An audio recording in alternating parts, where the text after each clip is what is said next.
Hello, everybody. Welcome to our the Roll Plus Bond 5th anniversary charity live stream. This is the game of Absurdia that we'll be playing today.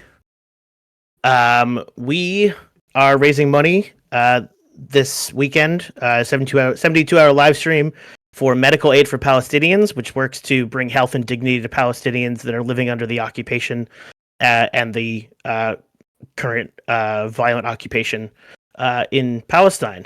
Today we'll be playing Absurdia, which is a game,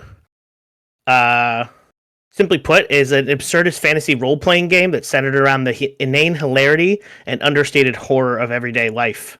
When we play this game, we'll play as people trapped in a suburban town known as Limina, unmoored from space and time, racked by the surreal entropy of chaos. You'll contend with arcane bureaucracy, sentient machines, maniacal PTAs, malevolent garden flora, and the occasional cosmic horror as you attempt to survive, overcome, and perhaps even escape the darkly idyllic community. I am joined by 5 lovely players that will be playing our main characters today. We will start at the top, at the sort of 12 o'clock with Hunter. Hunter, do you want to introduce yourself and your character, Nikki?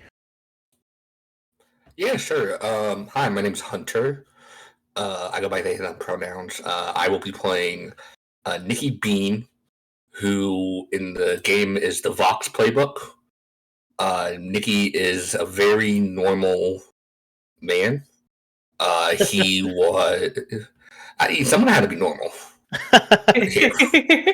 Everyone lining up with freaks, and I was like, yeah, someone has to be a normal in a chaotic world. Nikki was like a high school linebacker. Probably did like a second star player.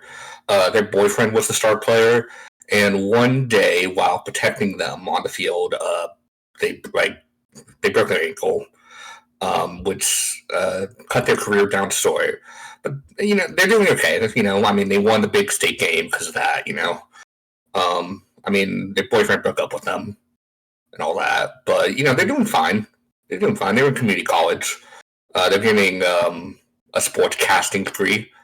They have a popular radio show in the morning called Kid Bean in the Morning, where they talk about sports. They wanted to be Mr. Bean, but someone already took that name.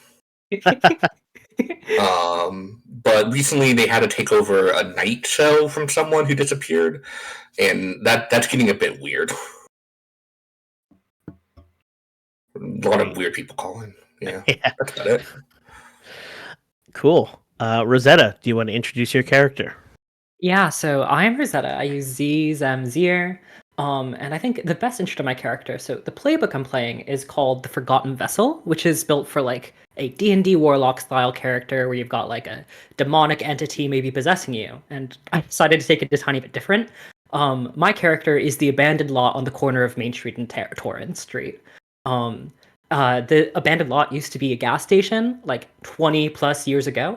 But it closed down with basically like very few people in the community know specifically what happened, but knows that what happened there was bad. And it's just been abandoned since then. And there has been a for sale or lease sign up for the past 20 years, but it has remained, as far as most people in the community are concerned, untouched. I feel like there's something else I was going to say. Oh yes, because my character does not have a body, and if we're going to be hopping around this town, it'll be harder for them to move around. They are also sometimes going to be possessing their friend, Sally, who is a cat, who Sally is short for Salad Surprise. But yeah, that's the abandoned lot. Very good. Salad Surprise is an excellent name. Cool. Okay. Sean, do you want to introduce your character? Yeah, hi, I'm Sean. Use they, them, or really any pronouns. I am playing Juniper Joyner, a Void Archivist, who doesn't truly want to be a Void Archivist. Juniper's just an excitable trans lady who wants to be a camp counselor. She wants to teach kids stuff, and do fun activities with them. But unfortunately, when she took this event coordinator job at the library, you have to do a bunch of librarian stuff and record people's memories and maintain those kind of archives. And that's like increasingly her job, and she hates it, but like she can't find another place that will like, pay her benefits and still let her do what she loves sometimes. So she's just coming up with more and more compromised ideas to somehow get the library memories, but also like get out of there more while she's on the clock and like help people out. She's doing her best. Doing a great job. Mhm. All right. Our wife, the wife. Hi, I am Science Bird. You may know me from having bad opinions on the internet. I use they, them wherever I can. I play the wife, and there are, of course, some other women in town, and some people are even married to them. But when someone says, gotta get back home to the wife, or better not let the wife hear that, they mean her. There's that one being that has an unspecific amount of bodies that the majority of people in town are married to. The wife is doing its best, but it approaches what a woman is from the perspective of an outsider to humanity with access to stock photography websites and other almost proxies for what humans actually are like. And various individual bodies have their own hobbies and interests and memories and personalities, but they are unified in the core of all being current, potentially, or abstractly speaking, wives. Incredible. And finally, Candy. Hello, my name is Adam. I use he, him pronouns, and this evening I will be playing Candice Lane, who goes by Candy, the friendly head receptionist at the Office of Megaliths, Menhirs, Henges, and other upright stones and related structures. I am a buromancer, using in this system a sort of a wizard who uses rules, who uses the bureaucratic rules to solve all of her problems. Exceptionally good. I'm glad that there's a whole government structure just for what was it? Upright structures. Yeah, well, all standing stones and related structures. Sure. That's Yeah. so obviously good. have to have a government entity for that. Well- Very quickly, I'm just going to read out the player's agenda, which is sort of for you all is sort of the if our audience isn't familiar with a PBTA game powered by the Apocalypse game, they tend to be very fiction forward and really sort of the story drives the narrative drives the fiction or the mechanics rather than the other way around. And as a result, one of the things for you all to sort of keep in mind is sort of what the game calls your agenda, sort of 3 things to keep in mind as you're playing this game. The first is to embrace the chaos and absurdity, which I think you've all mostly already done, given your characters. Play your character like a real person who's trapped in a surreal world, and remember that you're the hero of this story. I'll also very quickly just read out my agenda as the game master. Which is to fill the world with strangeness and chaos, to make the players' lives wild and unpredictable, and to play to find out what happens. Our favorite Powered by the Apocalypse expression. So, to kick us off, I think all of you hear some version of this story. Nikki, you probably get a call in the middle of the night from somebody very scared and desperate. Rosetta, how do you want me to refer to abandoned lot? Just lot? Abandoned lot? The abandoned lot. Like, The if this was abandoned Night lot. Vale, you know how on Mhm. every Night Vale episode at the start of introducing a character, there'll be like, John Peters, the farmer. Yeah. If this was Night Vale, it would always be the full sentence first of the abandoned lot on the corner of Main Street and Torrance, but then later references just the lot, the abandoned lot. The abandoned lot. Got it. I think I think you probably hear a couple people walking by talking about this in murmurs. Juniper, you probably overhear it on the radio at work. I'm sure the wife hears this in various ways from their spouses and other people that they're interacting with, maybe at the store. And what I'll really zoom in on is Candy. You hear this from one of our NPCs whose name is Marks, who works for the city council. Marks uses he/they pronouns, and he tells you. Where does he find you? Like on a random sort of Tuesday or Wednesday afternoon. What are you doing as he comes and talks to you? Okay, so I am on lunch. Mhm. Lunch falls between X and Y times Mhm. every day, and it's locally mandated that lunch that there be no set lunch time. I'm enjoying a nice tuna sandwich in the I think in the back room just behind the desk in the sort of the office's front room, listening to sort of uh, I might be listening to maybe a Nicky Bean rerun, or Mm. uh, really prepping. I feel like I want to get my radio voice up for my next appearance on Nicky's show, perhaps. Excellent. um, Marks doesn't say anything to you. They just come over and sort of hand you a memo written on the city council's like letterhead. Like it's an official memo from city council, but on the top it says internal only, do not circulate. And they kind of give it to you and give you a look like, this is important because I think you could do something with this, but please, just sort of gives you a keep this quiet look. And go ahead. No, you go. Sorry. The memo states the following, which I've already sent to you all, but for the audience, the memo says that we have received a number of reports of, quote, terrifying monsters lurking in parking lots and dark alleyways, with some weighing over 6,000 pounds. Similarly, there has been a sharp uptick in pedestrian casualties and deaths as a result of jaywalking. And then in handwritten scrawl, as sort of an edit point, says, we need to make sure that people remember to cross the street at crosswalks and do not start walking if the sign is orange. City Council, and then back to the actual printed text. City Council has arranged for a public hearing about these deaths to assuage the public's fear and to reassure everyone that everything is just fine. And then there's like details about when this meeting will be, and it's tonight.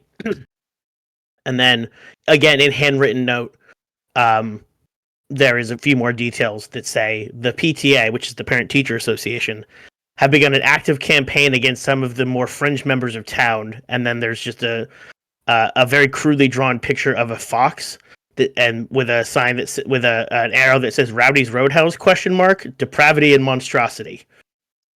There's also a handwritten thing that says Pastor Greg of the Church of the Economic Revitalization ? And then on the bottom it says, please find out what are these monsters, what do they want, and who is involved in this. And Mark sort of hands this to you and says, I can't do anything about this, obviously, but I figured you might be able to help. Should I roll my bureaucracy move? What is your bureaucracy move? Orders from upstairs. At the start of each session, if you don't have an assignment for your superiors, I guess this counts as an assignment then, I guess. I think so, yeah. Cool. All right, perfect. Candy Candy looks at this and her eyes light up and she just breathes, the cars, finally. And nods to Marks and says, I know what to do with this. Don't you worry. And immediately just sort of packs everything up. Everything goes into its own Tupperware, and in that, which all stacks neatly within a very sensible backpack that she slings over her back. She takes off her work shoes and puts on some trainers, and she's like, all set, and then sort of walks briskly out of the office, only stopping to turn the back in 5 minutes sign on the front desk to a just a picture of a man doing a sort of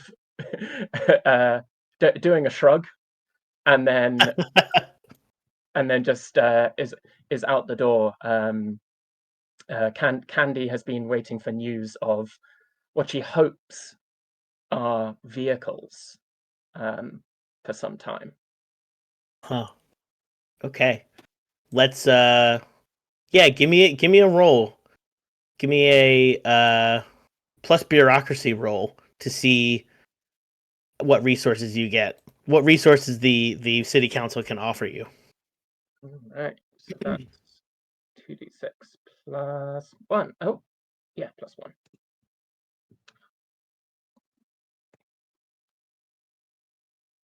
It's an 8. Okay. You're given a tough tough assignment, and a shoestring budget.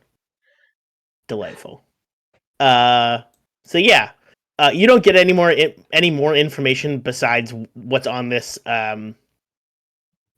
piece of paper, which again is like half a sheet of paper printed that's very much just here's when this meeting was going to happen, and then some scrawled. You can't tell who it's from, presumably somebody in city council, but there's definitely a there's definitely a question mark of what to do next or where to look. What other player character, to bring somebody else into here, who would you go to for help in this circumstance? Well, Candy knows that she's about to do something that maybe is slightly unsanctioned, and as such, she would go to the probably the most disreputable person, not disreputable, the most rebellious person she knows for help, which would be Rebel Wife. Excellent. What is Rebel Wife doing? Where does Candy find you? Oh, she is obviously hanging out outside some store, probably. Arms folded. She has a cigarette that's not lit, and there's music playing, and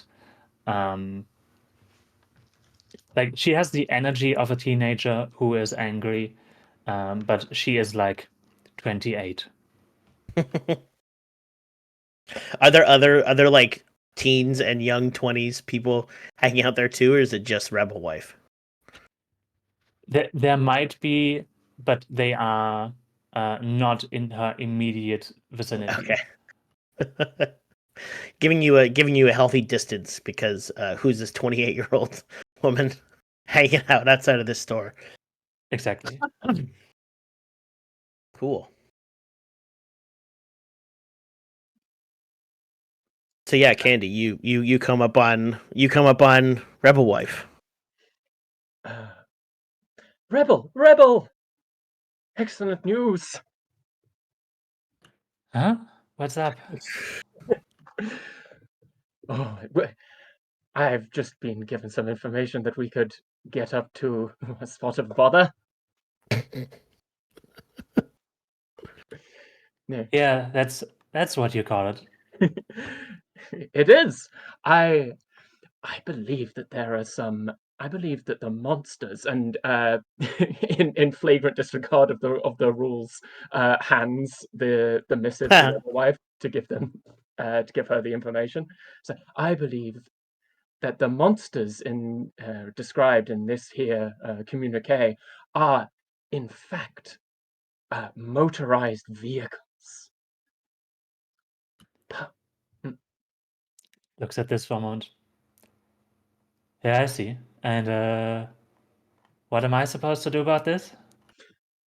Well, I wondered whether if you would like to help me wrangle a few of them for our own benefits.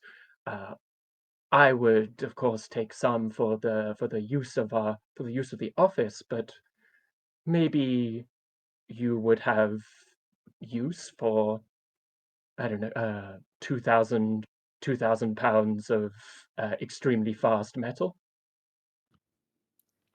How are you supposed to wrangle motor vehicles? They're extremely dangerous. Well, I'm sure we'll find out. There's no problem that can't be solved with just, you know, a lick of hard work and a good attitude. Yeah, I bet. Yeah, sure. I mean, I have nothing better to do. Pushes herself off the wall. Wonderful. Do you know?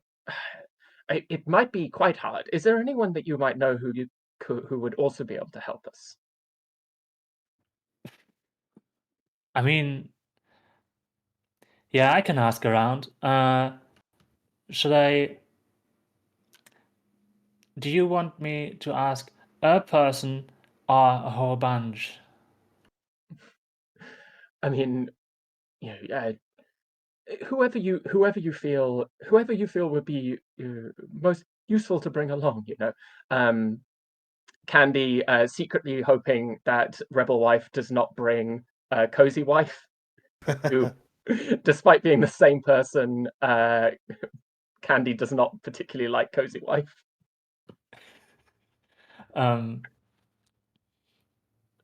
So I would like to introduce how the wives communicate. Please. You might assume that there's some kind of psychic connection between them, and theoretically there is, but most of them have intentionally forgotten that this option exists. So she just pulls out a phone. Most of them just believe that they are some kind of like neighborhood friendship group, and she just like she is on a group chat, and it takes like a quarter hour for everyone to have responded with various emoji. That's very good. I'm gonna cut to Nikki. Nikki, what's the name of the radio station, or what's the name of the radio show that's before or after yours? There's like a more popular show around your morning show. Dr. Carrot's therapy hour. You think Dr. Carrot? Yeah. Okay, that's so good. Dr. Carrot is Dr. Carrot's radio show is before yours? Yeah. Okay. It's running a little bit over because they're on the phone with somebody particularly who's going particularly long, and they're having a hard time very politely but quickly closing this call. The woman on the phone is the head of the PTA, and she's going on and on about the seedy underbelly of this town. She keeps saying it's that Rowdy and the Rowdy's Roadhouse down. Oh, it's a place of filth and degeneracy, and our children simply cannot be there. We need to root this place out of our town. I knock on the window, and I do like a, can I come in? He sort of like, he points to his headphones and is like, please God help me. Can I come in? Yeah. Okay. Hi, ma'am. Oh, no, not doing that. Hi, ma'am. This is this is Kid Bean in the morning. Hi, this is my time slot. So you talking to me now? Kid Bean, I was talking to Dr. Carrot. Now there's time slots. This is how time slots work, okay? And so you're talking to Kid Bean now, and I just want to say, ma'am, just because you can't have fun doesn't mean that other people can't have fun. Well, I know I rowdies never. get a little bit rowdies, but we're going to host a radio show there tonight. We're going to be giving away free T-shirts to everyone who gives their keys to the bartender. We love to get rowdy, but not too rowdy there. Don't drink and drive. I don't know who you think you are or who you're. Kid Bean in the morning. This is my show. I don't know, but I Kid Bean. I can't believe that the radio station would offer such a thing. I will be organizing after Dr. Carrot. Usually it says like the theme song goes like here. The theme song goes like da da da da da. Kid Bean in the morning. she's still talking. She's been cut off at this point. And Dr. Carrot is, says, "Oh, we'll be right back after this break," and puts his headphones down and is like, "Jesus, Nikki, yeah, that woman, you know that she's the head of the PTA." Yeah, she's annoying. Yeah, well, she also funds the radio station quite a lot. You can't just keep. You're. I mean, look, we brought you on because you obviously know a lot about sports, and obviously your reputation precedes you, and you're good with the audience. People like you, but you're also a little hot-headed. Are you sure about this thing at the Roadhouse tonight? What if there's like a counter protest or something? Well, counter protest. I'm there to stop people from drinking and driving. I mean, that's true. That's a good point. Haven't you heard about all the? There's been like a ton of pedestrian deaths lately. It's kind of far out of the way. That's why we're doing this. What do you mean? I feel like people love free T-shirts. They just have to give their keys to the bartender. If they get a little too drunk, they can sleep on the field. No one's ever. People can sleep on the grass for a night. It's fun. I mean, I guess so. Okay.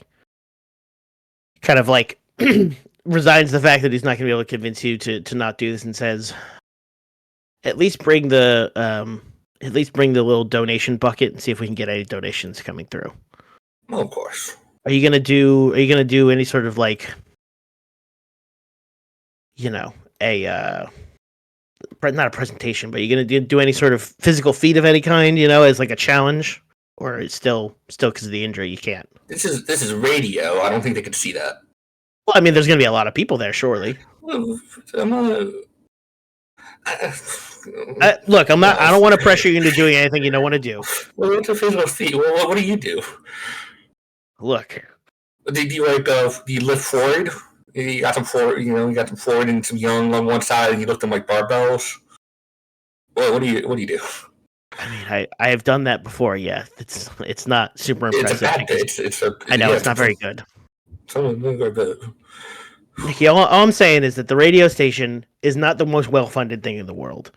And if we could persuade the wealthier people in town that maybe it's a good idea to support the radio station, it's kind of a win-win for all of us. Yeah, okay. Yeah, sure. Just have a think about it. I know. I got that job offer up north, so. Oh, okay. Got a job offer. Well, maybe. Well, Okay. I mean, I know we can't pay you. We can pay you an exposure, and I know that at a local radio station, exposure is not exactly the highest thing on the planet, but just have a think on it. Get it. Help us. I'm gonna I'll do my job well. I'll do my job good. That's all I ask of you, Nikki. Yeah, of course. Okay, Dr. Carrot. Do I have to pay you by the hour? No, I'm salary. Okay, cool. A hard cut to Juniper. Juniper, where are you where you would be next to somebody? Like in public, sat next to somebody on a bus or at the DMV, or where are you? Where also Sally the cat is there as well. Oh, I am doing she's doing a bake sale, like in front of her own house. She's trying to raise money for rent, to the people that she lives with, and she's got to go to work right afterwards. Just hanging out with the cat, just trying to sell like pies and stuff. She's got, you know, under her blazer, she's got, like a dress that's like books and baked goods printed all over, like a Miss Frizzle dress. I really imagine that Sally is trying to coax pedestrians to come along and try some goods, but Sally is a very unnerving cat, so is kind of just staring them down, and I think it's intimidating them. People just sort of like casually looking, and like, you see Sally's a cute cat, right? Sally's a welcoming, friendly looking cat, but also a little intimidated. One of the people that intimidates you is imagine basically the stock image of a businessman, the most nondescript person you've ever seen in your life, to the point where it's like kind of jarring to look at them. Gray pinstripe suit, red tie, hair coiffed perfectly, white man, carrying a briefcase, who says, "Hello, cat." I think that the cat looks back a tiny bit, and then this man hears a voice in his head that says, "Would you like to buy something?" Of course. Hello, Juniper. I'd like to buy some baked goods. Fantastic. What kind do you want? We've got That's right. oh God. How much are you selling for? I'll haggle. Juniper's catching on being like, $500 for this slice of pie. Hard bargain you're driving. I'll pay $5. Let's meet in the middle. That's not quite the middle, sir.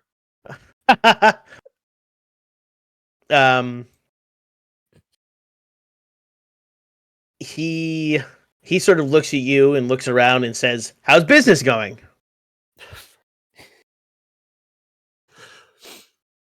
Not as well as it could. You need some capitalism advice. Try to charge as much as you can while producing the lowest quality product you can. That way your margins are really big. That's really wise. Yeah. Mm-hmm. So $10 then? $10 it is. You drive a hard bargain, Juniper and Cat. Are you two business partners? There's something very off about this person. No way. Can we try to figure out what? Yeah. Yeah. That sounds like it sounds like a assess reality. You carefully study a situation looking for more information. Roll plus wits. Wits. Okay.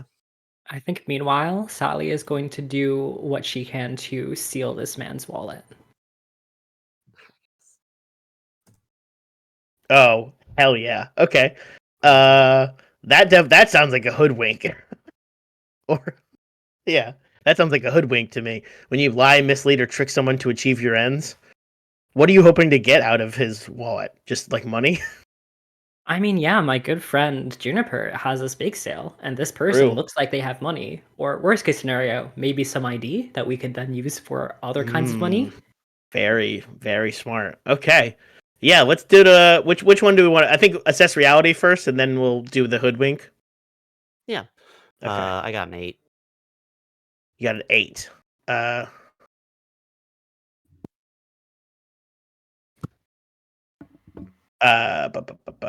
On an 8, hold one of these. You can spend a hold to ask one of the following questions. If you act on any of these answers, take +1 on your next roll with this. So your questions are: what's happened here? What is my best route? Are there any dangers I haven't noticed? What here is useful or valuable to me?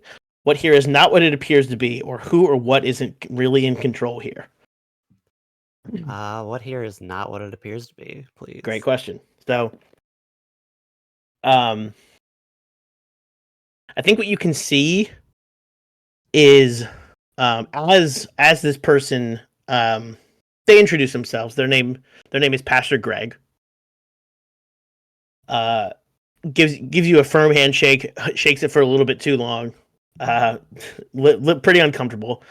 What you notice is that they seem to have like what appear to be tire marks on their neck, and like all on their wrists. Again, they're wearing a full suit, so you can't see much, but you can see sort of what are very clearly just tire marks.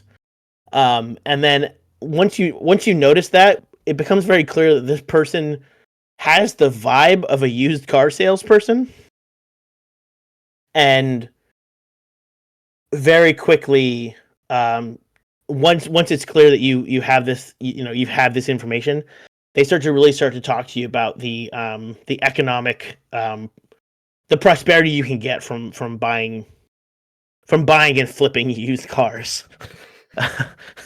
They say, a lot of hold on, I gotta get back in that voice. A lot of people think that used cars are not valuable, but let me tell you, everybody needs a car, and you can get them to pay you for it. Have you thought about investing? I haven't been able to think about investing.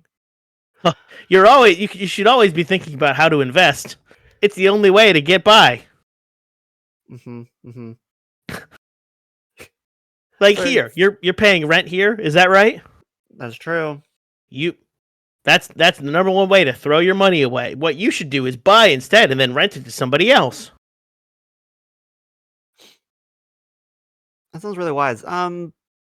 Sir, that's a weird tattoo you got pointing at the That's right. tire tracks. Oh, you noticed that old thing? Mhm. It's from my job. And what do you do? Well, I mean, I'm guessing you're investing in cars. Oh, I'm investing in everything. Cars, the economy, stocks. I'm doing it all. A local baker. For the right price. Are you looking for an investor? I don't know. I mean, I'm trying to use the advice you're giving me immediately. So perhaps. Wow, if you use my advice, maybe I'll become partner. And they become very, very serious when they say I'll become partner. Oh no. Immediate regret. Meanwhile, abandoned lot. Is Sally gonna try to steal his wallet? Well, an attempt was made, but having 0 in cheek, I rolled a 2 and a 1, which adds to 3, which is not a good way to hoodwink someone to steal their Sure wallet. did. So You sure did. So, when players get a 6-, that means that the GM, again, if you've never seen or heard a Powered by the Apocalypse game before, that means I can make a move on you. And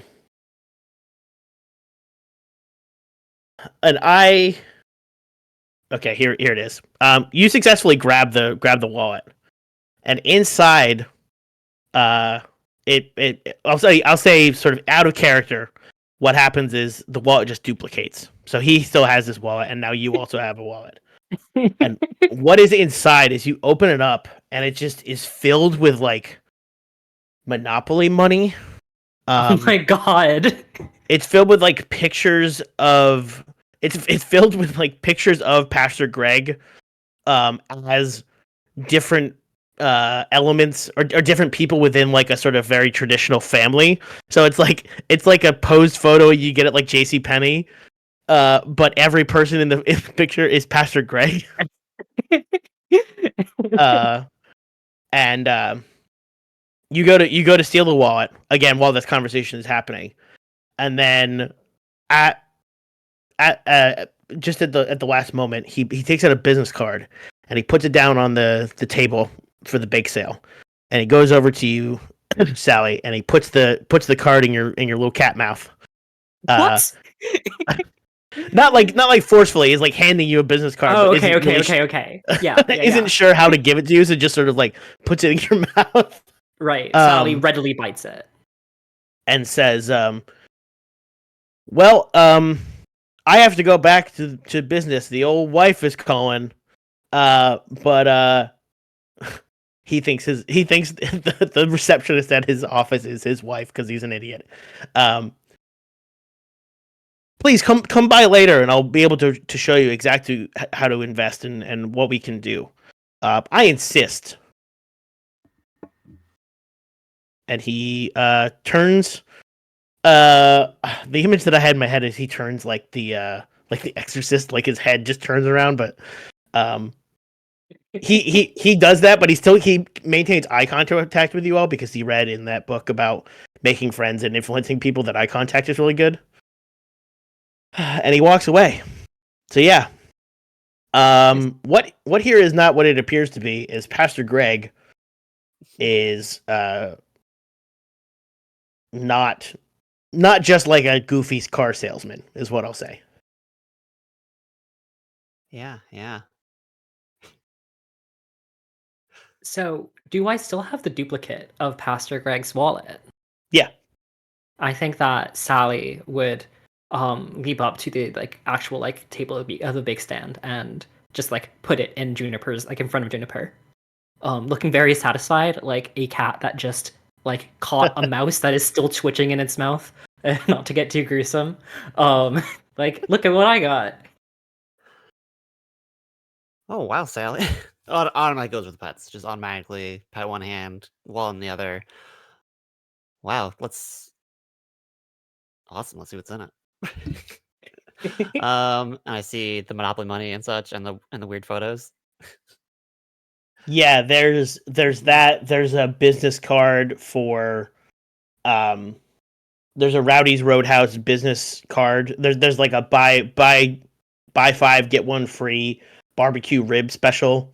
That every time you go in and get a barbecue rib special, they take one of the boxes, and then once you get the 5th one, you get it for free. He has one more before he gets a free one. I think you go ahead. hear Sally say in your mind, or at the abandoned lot, as you would know, "Do you like barbecue ribs?" I do. Thank you. Should really give this back though. Well, looking at the Monopoly money, he probably couldn't. This probably isn't his car in the first place. There's no way he paid for any of those in the first place. Everything is lost someday. There's a note in the wallet that says, "It's fine. I have a lot of wallets." All right. Well, I love better. Never gonna turn down some ribs. Okay. Cool. Let's cut back to Candy and Wife. Candy and the Wife, my favorite sitcom. What are you all doing? How are you going about trying to figure out what's going on?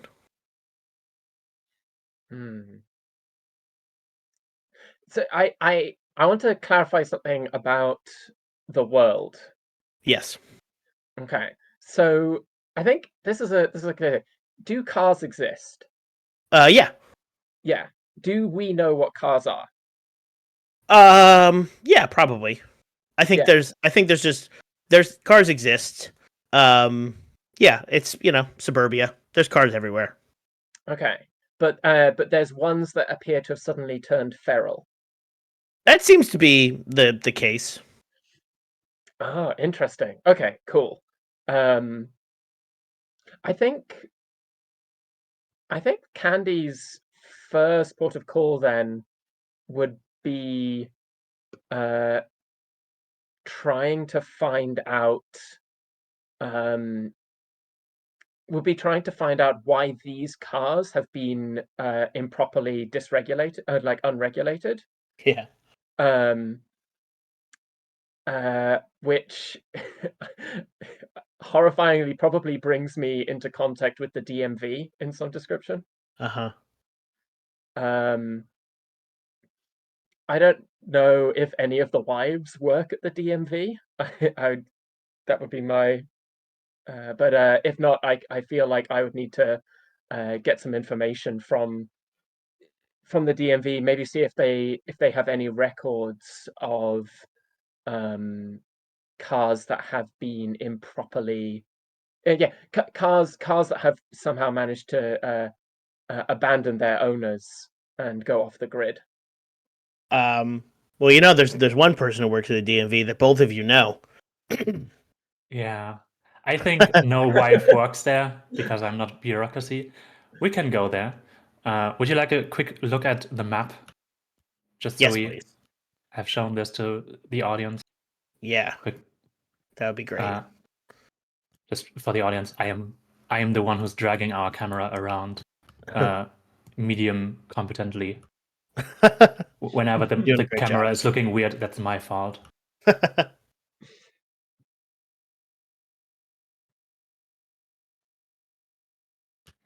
Here's the map. This is again. Thank you, Science Bird, for all this delightfully janky map. I think this perfectly encapsulates the weirdness that is Limina. So the DMV is right downtown. Very nondescript building. Touchstones for this would be like not as physically imposing as the what is it, the Federal Bureau of Control and Control, but it's that sort of like unassuming but kind of scary building that nobody really wants to go into. And of course, the only person working there today is Anthony, that both of you have relationships with. Anthony. Actually, yeah, we can put him down there actually. Oh yeah. What is Candy? What is your relationship to Anthony? Anthony is my friend. What are Anthony's pronouns? He, him. He, him. Okay. Anthony is an industrious and very responsible young man who Candy has a sort of Candy knows is going to go. Candy knows is going to go far, and hopefully Anthony responds with the similar affection. Responds with the affection that she shows him. Excellent. Yeah. Or if you ask any of the wives, Anthony is a terrible scourge on most of their lives, who is around everywhere, who has a terrible outlook on life, and who is just annoying, and who they notice, but Candy doesn't notice, works at every unimportant place in town, usually at the same time, and doesn't care about any of those jobs. Delightful. So obviously this is the teen from The Simpsons that we're the image that we have here. We've also in our group chat we've also heard a description of this person being like what was it? It was it's Burger Pants. Burger Pants. That's right. A very quick question to help me identify to give this person a little flavor. Do they sound like the teen from The Simpsons? Do they have a sort of annoying nasally teen voice? Why not? Okay. I'm sympathetic to DMs, but if you got it in you, Candy, there you are. Yes. What brings you to the DMV? Behind Candy, 3 wives are walking in, like as a defensive, like like a V, as if they were holding weapons to protect each other. Sort of narrows his eyes. And the wives. Candy, where's Anthony standing in the room? He's behind a desk. There's nobody in the DMV right now. Great. No, actually, no. There are, but they're in a line to seemingly nowhere. There's like 100 people, but there's a line to nowhere, and Anthony is at sort of the front desk, as it were. Interesting. Candy. Okay. Candy fishes around in her backpack, and God, Candy would follow the rules. Is there a rule here that means I wouldn't have to stand in line? That depends on what you need. Candy, standing at the back of the line, yells to Anthony, Anthony! I was wondering if you could help me. I want it with a car-related investigation. Oh, an investigation. Well, that's form 26A-B. You could just come up right to the front. All of these people are just renewing their licenses. We'll get there at some point. Thank you. And then she goes past every single person in that line. Just, excuse me, thank you, thank you, good. excuse me, thank you, excuse me. And Just a big wide shot of that happening. There's 100 people in line, and you're just like weaving in and out of them. Just a little conga line behind her is just following along. They're not talking, Connor. They're just silently scowling. And I get to Anthony, and I just sort of lean over the desk and whisper in a whisper so loud it's actually louder than talking. Anthony, I have heard that some of the town's motorized vehicles might have gone rogue. I was wondering if I could take a quick look inside of your archives just to see if there was any clue as to which ones have become independent. Well, God, that seems pretty scary. Both in terms of potentially cars going rogue. I gotta be honest, I don't entirely know what that means. But also, Candy, look, you're a friend, but they have a really strict code on who can and can't access the records. You know, you need to do a retinal scan, you need to do a fingerprint scan, you need to do another fingerprint scan. You have to do a little drop of blood. It's a whole thing. Not everybody can work at the DMV. Glares at the wives. Some people, it takes a lot of effort to work here. Well, Anthony,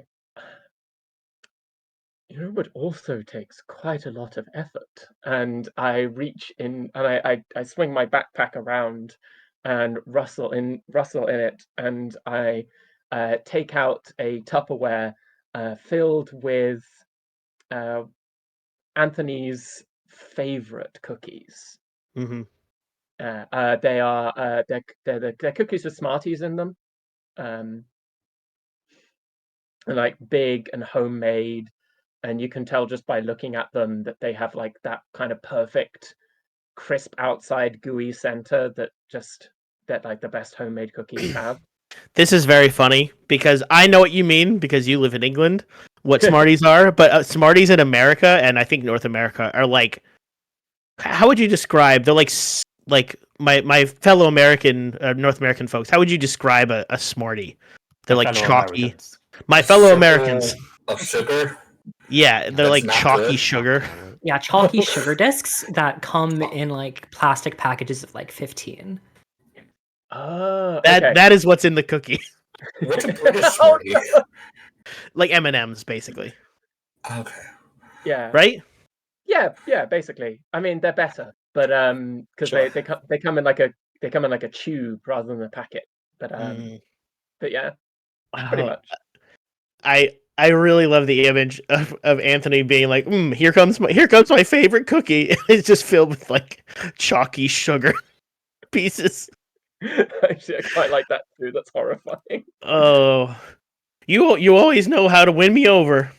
From behind, a wife who we previously have not seen in action is 50s housewife who has a rolling pin in one hand, just says, "Also, if this doesn't work, I am also available to talk with you in a different tone, you know?" Oh, well, we'll see about that. I've been going to the gym a couple days a week, and I can curl 10 pounds now, so I'm not afraid. She's just like, hitting the pin in one open hand as usual. The only thing you do with one of those besides cake batter. Okay. If you're gonna roll anything, I'm gonna spend harmony to give you advantage. Oh, that's great. Yeah, let's talk about Harmony a little bit. Harmony is basically a resource that you all can spend to roll to either help out on a move, which basically means you can push yourself, or help out on a basic move, which basically means you roll 3 dice and take the highest 2 instead of the flat 2d6 that we've been rolling. It also allows you to or to avoid harm from an attack, which hasn't happened yet, but we'll get there. Cool. This to me, Adam, feel free to correct me, but this to me sounds like you're kind of swaying. I don't think Anthony's a good representative of a faction, if I'm being honest. This is him. I think this is you convincing him to do something he maybe shouldn't. Yeah, I feel like that sounds like it works, and we're doing sort of a good cop, bad cop style thing. So a good wife, bad wife. Candy's you better do what she says. She's crazy. Cool. Yeah, I will roll myself a sway. Thank goodness I wrote down the code. And Shit. one more. Yep. Yeah, because you have basically advantage. Oh. Because the wives are helping you. They spent Harmony. He spent Harmony to help you. Unfortunately, right now you're at 4. Yeah. Not great. Oh. Okay. Okay. So that's 6 plus 2 is 8. Okay. 8. Right? I think it's 9. No, You're taking this 8. 5 plus 1. Yeah. Okay. 8. All right. On an 8 on Sway, a 7 or 9, they'll do it, but the GM chooses one from the list below. They want more than what you're offering. They demand payment up front. They have a, quote, better idea for achieving your goal. They stall and dither for a while. What's your ultimate goal here? I want to hop inside. I want to hop behind the desk and access the DMV's database of vehicle records to see if there are any vehicles that have been that haven't had their license renewed recently, but who also have not been, whose sort of license plates have not been marked for I guess like discontinuing. So like so effectively that they kind of exist in sort of a legal no man's land. Like they don't I'm just going to try I want sort of some a sea of like license plate identifiers that might help me tell a rogue vehicle from a regulated vehicle. Excellent. Anthony goes, you know, Candy, I understand that it sort of like glances at the wives. I can be, my reputation can precede me, but I think I have a better idea for what you're trying to do here. And he flips open the how would I describe this? Like, you ever been to a bar and part of the counter sort of can flip up and you can walk between the bar and the bar will close? Hell He does that, and he just gestures you to walk into the DMV, and he's going to lead you down into the archive basement, which attaches to the Void Archive.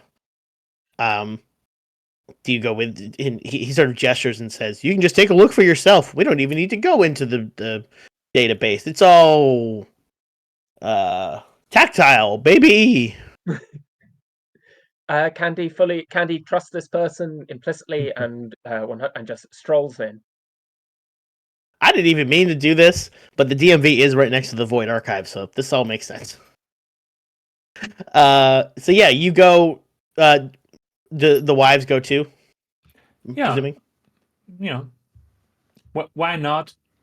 Still a bit on edge, but Sure. they don't assume that Anthony is a danger. Yeah.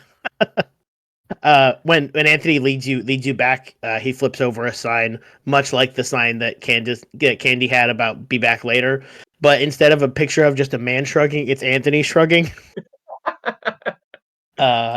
And he leads you into the Void Archive. Juniper, you are at work.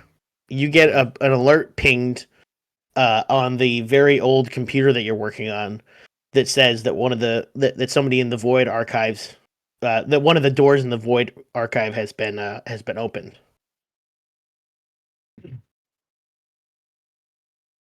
I look around, see Uh, everyone else is like actually doing their job, uh, and I'm going. I'm gonna pull up another whoopsie. Yeah, don't do that. Whoopsie. There we go. God. Sorry. Your boss, whose name is Everett, who you've described as the no nonsense event leader at the community center, prefers performance arts. Comes over to your desk and says, "Hey, Juniper, we have a situation down in the archive. Could you go handle that, please? I would, but I just got here and I need to check the old inbox, as it were." Yeah, of course, I can go down there. Thank you. Sounds Thank you super so cool. much. What was that? No, nothing. Oh, I'm glad to do it. Excellent. You'll be getting that promotion someday. I promise. You just work a little harder, and that's all good. Yeah. Tell me about the Void Archive. What does it look like? What's this library and Void Archive look like? I mean, I think it looks just like a very I think top part is, like regular, like recently renovated to do that modernist library thing that like all the libraries are doing nowadays. But like pretty much you get down to like any lower than the ground floor and it starts getting like more and more like classical and tight and like very local bookshop where a lot of time it's books, but then also it can start becoming like basically like little vials or curios that like will be attached to someone's memory of something. Excellent. I imagine there's a few people who are doing bits of research, and as you go into the Void Archive, there's like a handful of people who are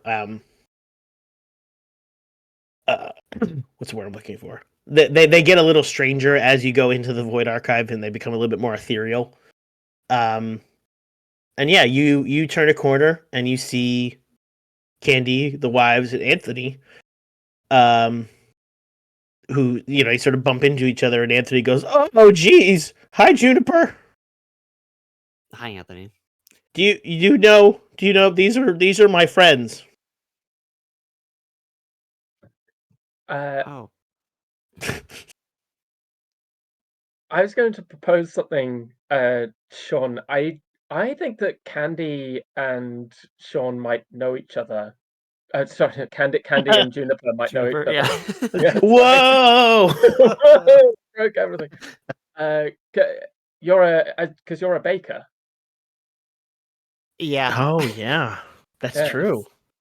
Candy is also a baker. She is Mm. she is a long-standing member of she is a long-standing member of the Cherry on Top Bakers Club. It's really good. Juniper, Candy. hello, good to see you. Oh, wonderful. Friends everywhere. Well, this must all be above board then if Candy's here. Thank you. Oh, yes, we're on a little adventure. We're looking for the DMV archives to see if we can wrangle us some motor vehicles. That means car, Anthony says. Thanks, Anthony. Why? are Always we happy to wrangling- help. Why are we wrangling motor videos? Why? A lot of car talk today. Oh.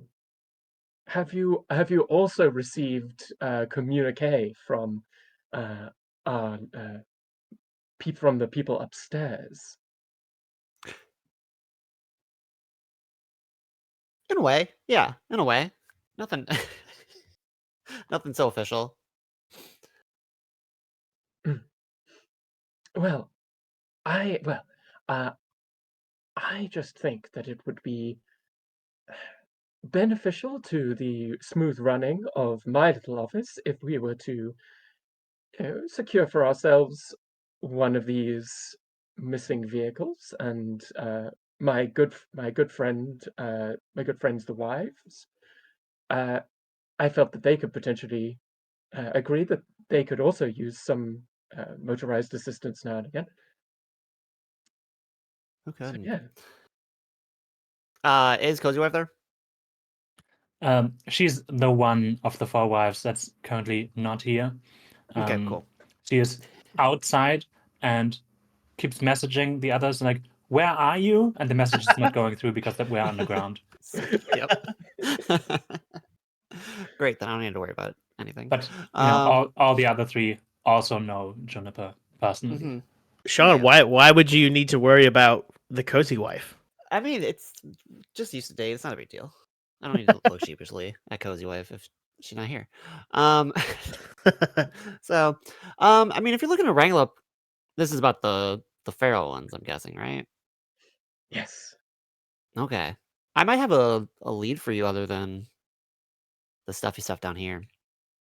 And pulls out the card I got this morning. This guy clearly got run over by something. And then also tried to maybe invest in my baking this morning. But more importantly, the car part. Anthony says, "Well, I mean, the reason I took you down here, and Juniper, I don't necessarily know if you know this, but this is where we hold all of the we have cars that don't have any owners. There's a few of them that we've wrangled and kept here. We just keep them down here. What the hell? Did you not know that? No one tells me anything. Oh, jeez. It wasn't my idea, I promise. How do you put them underground? That seems really inconvenient. Well, parking garages, they go underground sometimes. I guess. He actually, you know what? He says that in a bit more of a condescending attitude. Like, parking garages can be underground too. Can you believe him? Yeah, you can be underground soon. He laughs in a very nervous, like, Anyway, feel free to peruse. You're now with a Void Archivist here. So unless you all need anything else, I gotta get back up to the DMV. Because last time I put that sign up, I was gone for a couple of days, and people waited there for days. It wasn't good. So I should get back. Thank you very much, Anthony. I so appreciate your help as ever. Just let me know if you need any more sustenance in the future. He he has an extra cookie, and he gives it to Juniper and says, "These are really good. Candy made them." And then he takes your hand candy and does this sort of like he like doesn't bow, but he does that. He goes, "Enchanté." Oh, you scamp! Uh, Get along with you. and he walks away. So now, yeah, you're at this. You open the door that he pointed you to. Once he's gone, yoga mom wife just like looks at Juniper and says, "Will you believe it? I've had conversations with him, and he's never even considered this. Unbelievable." You just have to get to know him. He's really very sweet once you spent a little time with him. I do wish you would be able to get along. Also, just to be clear, yoga mom wife is like possibly 38 looking, and this is a kid who's like 19. Yep. Mhm.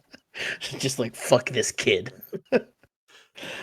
uh Very quickly before we go on, we got a few donations that I wanted to shout out.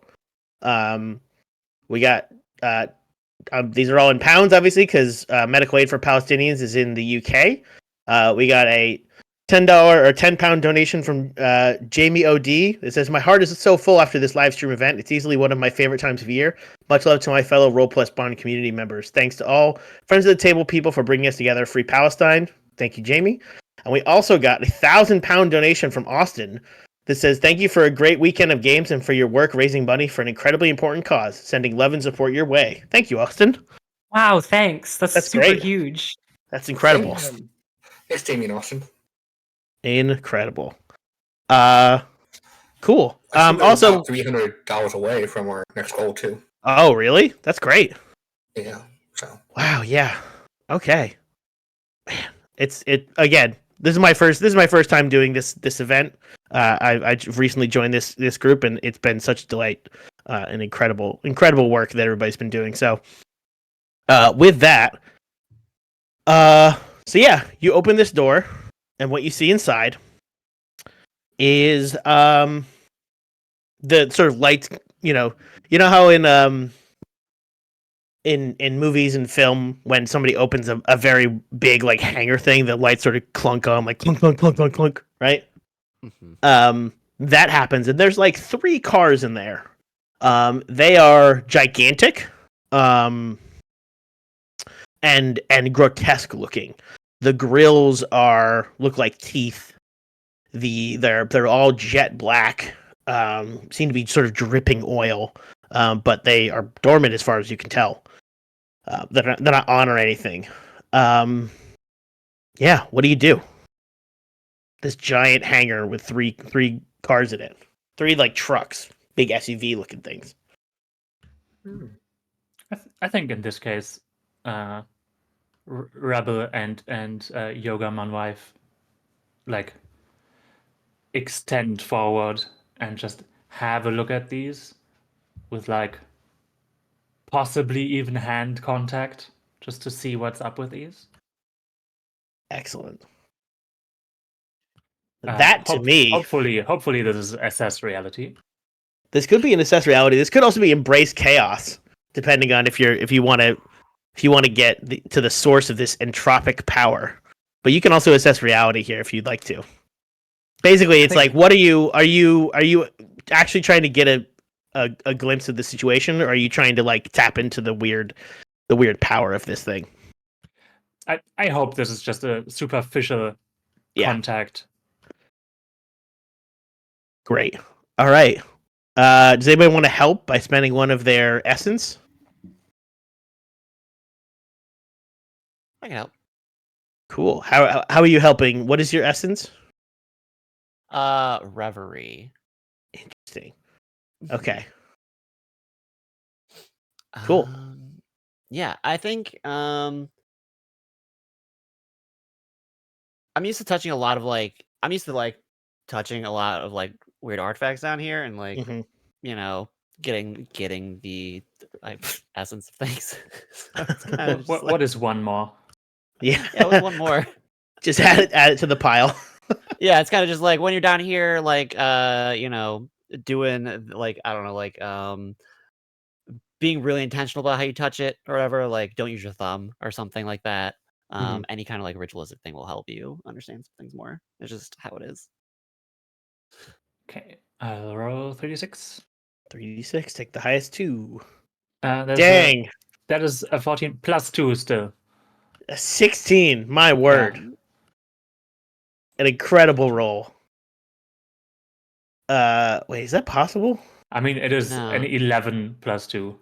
Okay, so Yeah, a it's 11 plus 2. 13. You take the highest. Cool. Okay. So on a 10 plus, you get 2 of these. Oh, on a 12 plus, you can ask any question you want, not just the listed ones. You get 2 questions that you can ask any question you like. And that's only if you have it advanced. I think I have. Oh, is that only if you have the advanced move? I think I don't have these advances yet. No. Oh yeah, you're right. Okay, I've hidden our advanced moves because I don't assume we are leveling. Probably not in this this one game. shot. Yeah. In that case, two of these questions here. And again, remember, take a +1. How many questions was this? 2. I mean, then the obvious ones are what is not what it appears to be. Great question. This is not just a car, but it maybe appears that is maybe what it appears to be. I think maybe what it appears. The thing is, this is a car, right? This isn't a monster. This is like a car that you would see on the street. What I think happens is, as you said, you sort of like went and put your hand up. You put your hand up on it. Yeah, just feeling over Yeah. the front of the car. Juniper, that business card that you have starts to like glow to the point of being hot. The image of that is like sort of touching a light bulb. When the wife touches the car. And what it appears to be is that as that happens, as you touch the car and as the business card starts to heat up, the engine like roars to life, like a guttural, it kind of sounds like a wild animal almost. And then you take your hand off and it stops. So what here is not what it appears to be, is that this appears to be a scary car. In reality, this is a scary car that is maybe powered by human contact of some kind. That is also connected to Pastor Greg.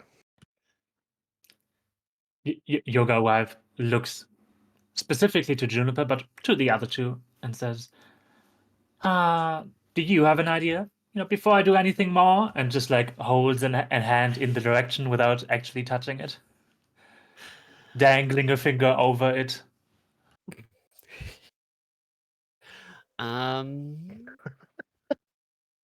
Jesus. I don't know. Hold this card when you do it, but wear some gloves. Do you have gloves? Actually, I have gloves. Takes out gloves for handling stuff. It got hot, but these things are connected. Do you think we should be inside these, or is that the thing that's most dangerous about them?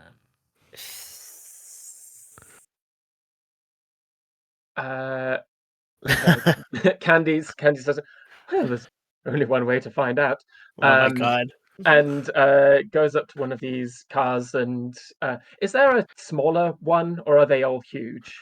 They're all pretty big, but they're all like it's like the 3 bears. One's very big, one's like astronomically big, one is just very big, and one's just big. Hold on. We should either all get in the car or all of us get out of here, because you're not gonna be able to stop it once you're in it. Oh, I think you'll find that I'm quite resourceful when it comes to obstructing things. And Candy just opens up one of the door on the smallest car. Rebel Wife immediately hurries to be close to that because she is both uninformed but also pretty sure that it's hard to stop a car. Mhm. It's just a thing that she believes about cars. Candy, this sounds like you were embracing chaos. Yeah, go for it. You are contending with a source of entropic power, and let me tell you, this is a source of entropic power. Roll plus chaos. Well, that's absolutely fine because I have a +0 in that. So Better than a -1. yeah, you know, we're all Can good. she act on the answer here? Is this acting Yeah. on my assess? Yeah, then she gets Yeah. +1. You get a +1. It doesn't matter. Oh golly, that's a 4, huh? It truly is. Okay. Boy, on a miss, I'll just read what it says in Embrace Chaos. On a miss, literally anything could happen, but it almost certainly won't be good. Well, I wasn't expecting to get into this soon, but here we go. Let's see. You open the car door. You hear a voice in your head that says, what kind of car is this? Like, what's the brand? It can't be a real brand because I don't, TM. I don't want to. It's no, you know what? Actually, this is just Spookaroo. a Subaru, No, Spookaroo. a Spookaroo, Because we're scary. Yeah, it's a scary Subaru, a Spookaroo. You unlock, or you sort of grab the handle to open the car door. Instantly you hear a voice in your head that says, "Hello, Candice." Hello. You are pulled almost like gravity into the car, into the driver's seat. The seatbelt. It's one. Do you ever have an old car where the seatbelt is just automatic when you close the door and it like zips up? Does anybody know what I'm talking about? It was like a thing in the '90s where cars would have like automatic seatbelts that would come up and over your shoulder. Yeah. Like on a little tract. It does that, and then it starts tightening you.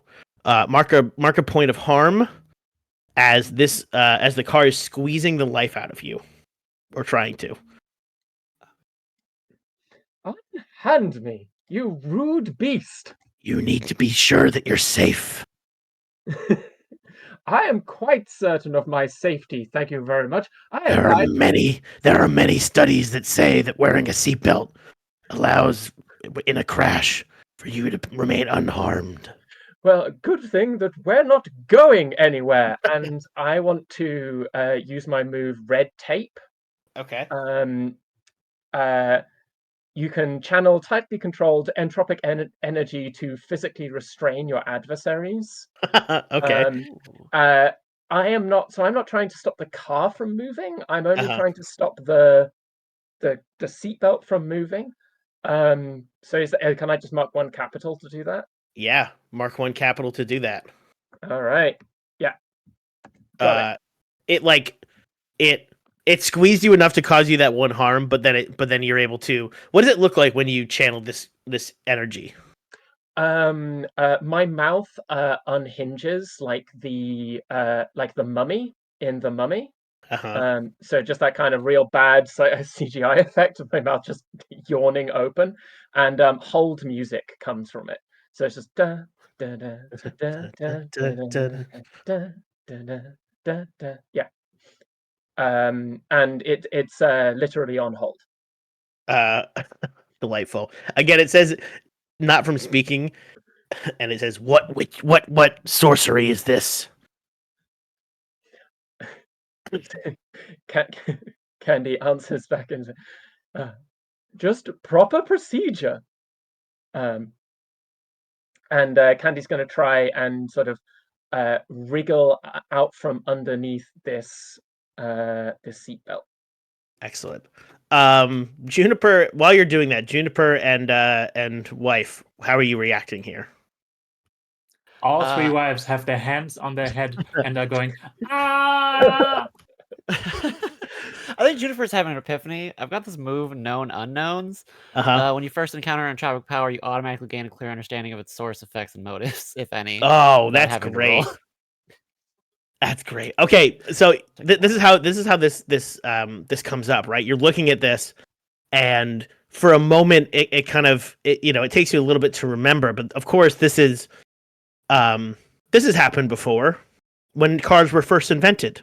There was a story of so many people talking about how this was the devil's work. These were trapped demons that were powering these cars, but everybody kind of wrote it off. There was a few people that died, yeah, sure, but combustion engines were a thing of the past. And what you get here is that you get a clear understanding of its source, effects, and motives. What does it look like when Juniper realizes that what this car wants is to devour candy?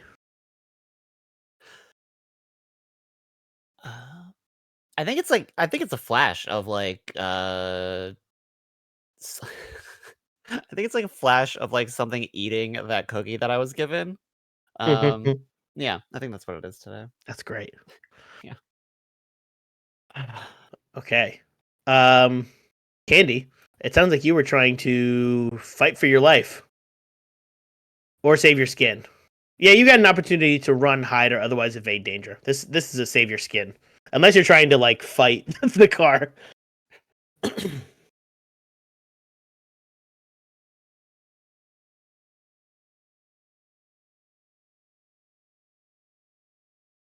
Oh. Did we lose Candy? Possibly.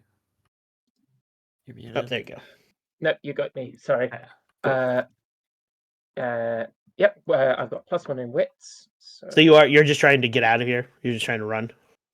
Oh yeah, 100%. Yeah, that makes sense. That's a 7, which is you can choose to escape or not, but there will be a price to pay if you do. Oh, I choose to escape. Ooh. What is the price to pay? What's a good? I'll open this to the floor to think of something. I mean, maybe there's a. Does Candy have like a? What sort of identifying information does Candy have? Not about her job, but like her personal life. That would be left behind here, so the car knows where you live. Oh. Or knows where you'll be. Some way to track you. Oh. It could take my my name. It could just take my name badge. Oh, your beloved name badge. My name badge, which which not only has my picture on it, and a barcode as a personal identifier number, but also a list of all my closest and dearest loved ones. That's just what the bureaucracy asks for that for some reason. Yeah, well, it's important information. Yeah. Okay, excellent. Help ensure that they're safe. Yeah. That your emergency contact is just a list of everybody who's important to you. Yeah, basically. Well, they what if they can't reach one of them? It's important to have all of them. It's a phone tree, you see. Excellent. But yeah, you're able to wiggle your way out of the car. Maybe you've got like a bruise. I don't it might be a little bit too real, but I don't know if any of you have ever been in a car accident before. But if you do, you tend to get very bruised from from wearing a seatbelt, the impact of that. So I think that's sort of what you feel here.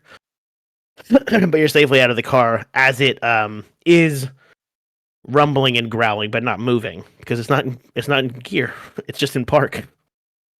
And all three of you hear the voice of the car and says, "You can run, but you cannot hide. One of you will eventually be a part of my system."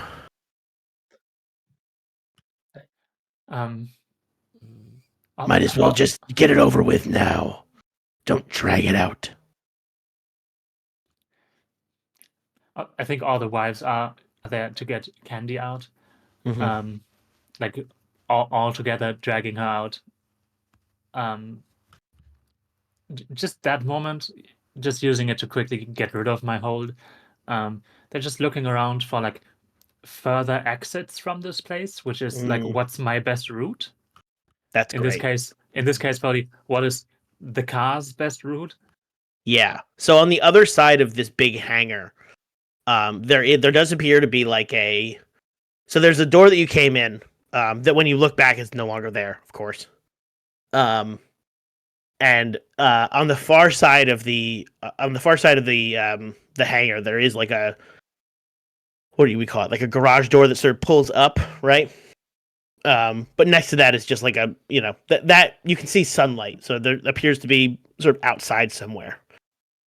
But again, the cars can't necessarily move.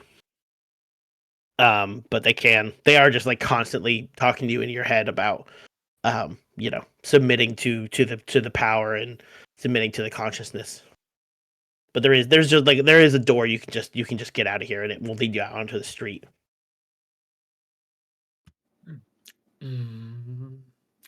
Hey, how do you feel, Juniper? Asks, let's say Rebel. How do you feel about property damage?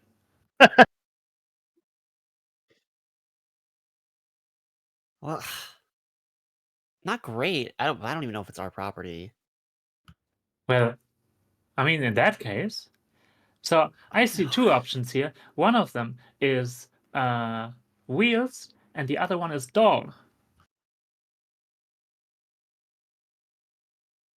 I think the door is a good. I think the door is a good option. Obviously, these cars are These cars are naughty, and I dislike them intensely. And I think that we should leave.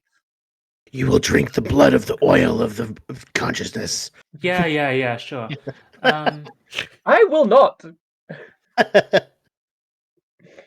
So, I think we get out of there and regroup outside, right? Sounds very sensible. That's a wonderful idea.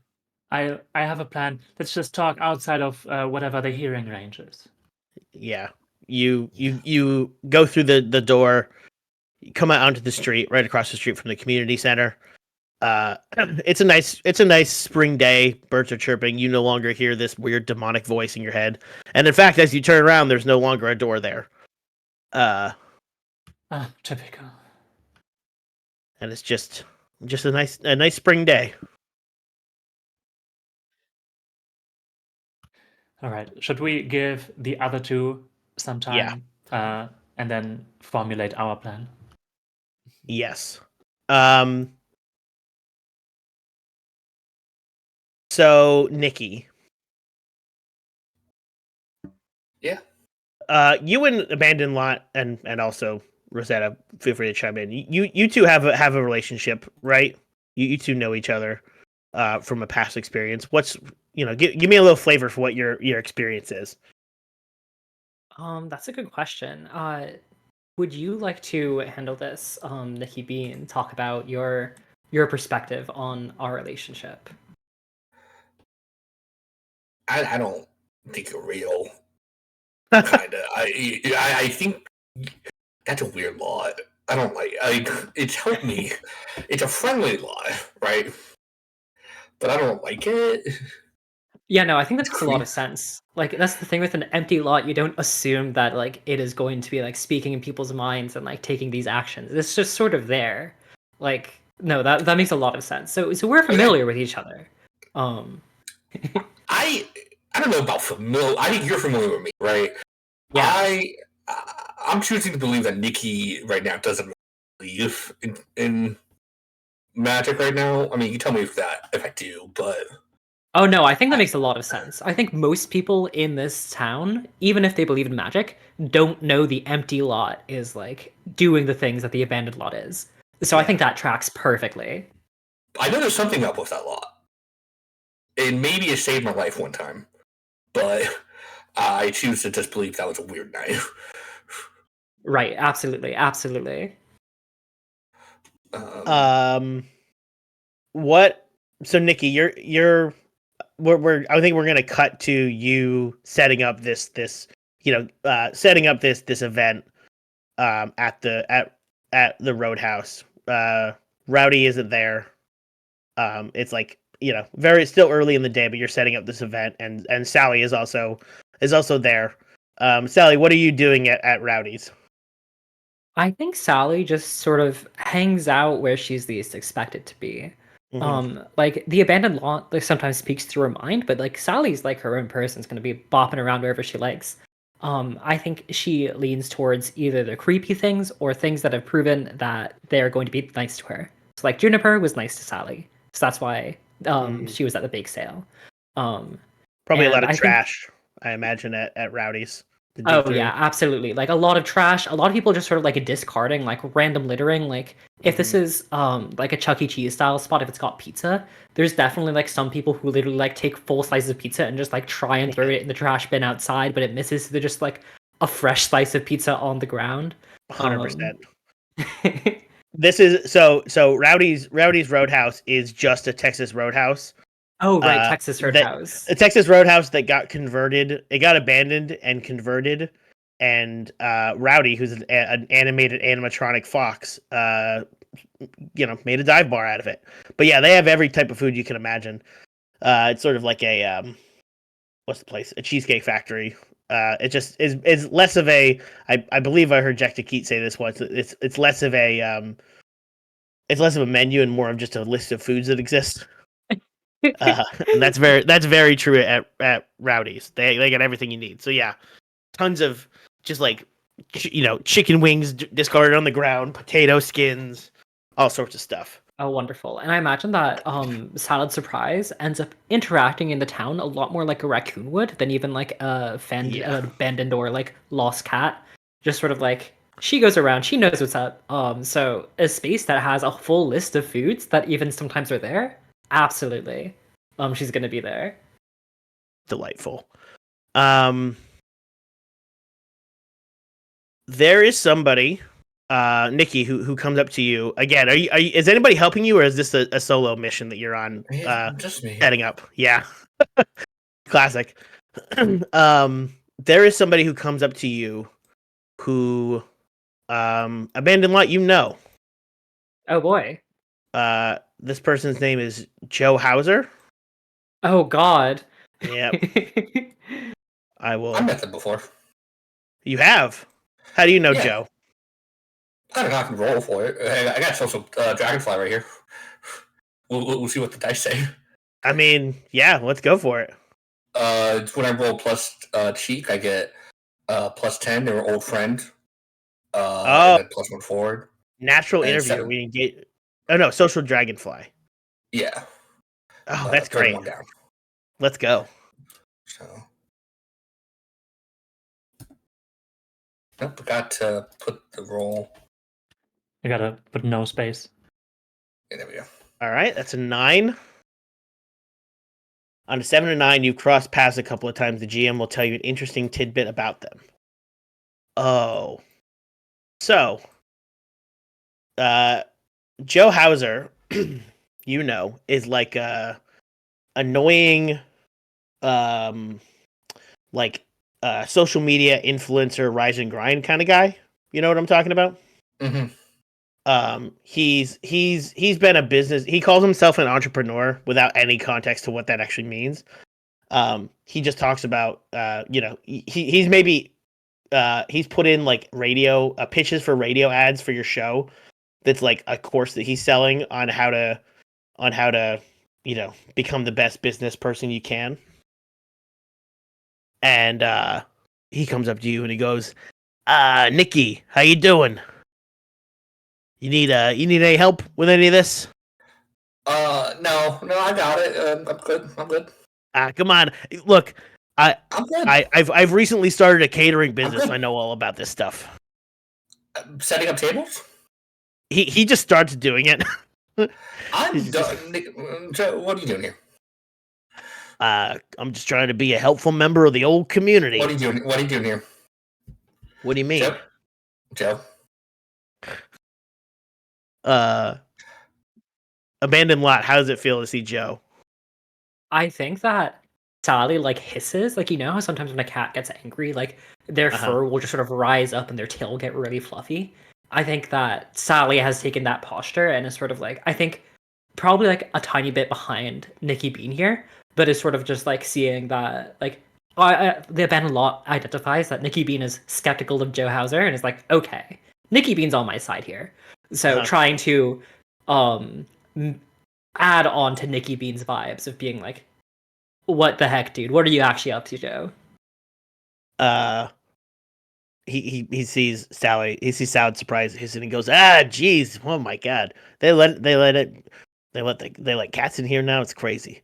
Nikki, come on, I'm here to help. Okay, two things. One, Sally's the bouncer. You respect the bouncer in rowdies, okay? Bouncer kicks you out, that's you out of here. Oh, okay. Two, what are you doing here? Look, I heard there was going to be an event tonight. I'm just trying to make a quick buck. I figured I was walking by. I saw you sitting up all by yourself. I figured, hey, Nikki Bean, Joe, we go way back. We could I could help you out, and in return, maybe you let me into the event because there is a cover charge. It's a small town. Everyone goes way back. If I gotta let you in, I gotta let your mom in. I'm gonna have to let I'm not. That's what I'm saying. If you let me in, you don't have to let me in. We become business partners. I'm helping you set up. I'm not just some nobody. I'm not making any money. This is not. You're not making any money? I have a donation box here, which is Nikki, oh boy. Yeah, so I think if you want to figure out what is going on here, several natural interviewer. What does that move say? Just plus 10 I get asked 2 questions, 7 and I get 1. And that's really good. When you engage someone in conversation with an angle for information, roll plus cheek. On a 10 plus, hold 2. On a 7-9, hold 1. Spend your hold to ask a question from assess reality. What does this person want? What do they fear or worry about? What does this person not want me to know? Is this person lying to me? Great. Yeah. Give me a plus. Give me a. I already did. Oh, a 4. We've had some rough rolls. Had some rough rolls, unfortunately. Actually, you know what? Yeah, please. Joe's my rival now. Wow. Okay. Immediate rival. He goes, listen, Nikki, I get that you're a big shot quarterback or whatever. I'm not. You're a big shot radio guy now. You don't even know what the fuck I was, Joe. You watch football? All I'm saying is maybe watch your back, huh? Okay. You went from 0 to 10 pretty fast, Joe. I'm just saying. I'm in this to make money. I'm not in it to make friends. If that happens along the way, fine.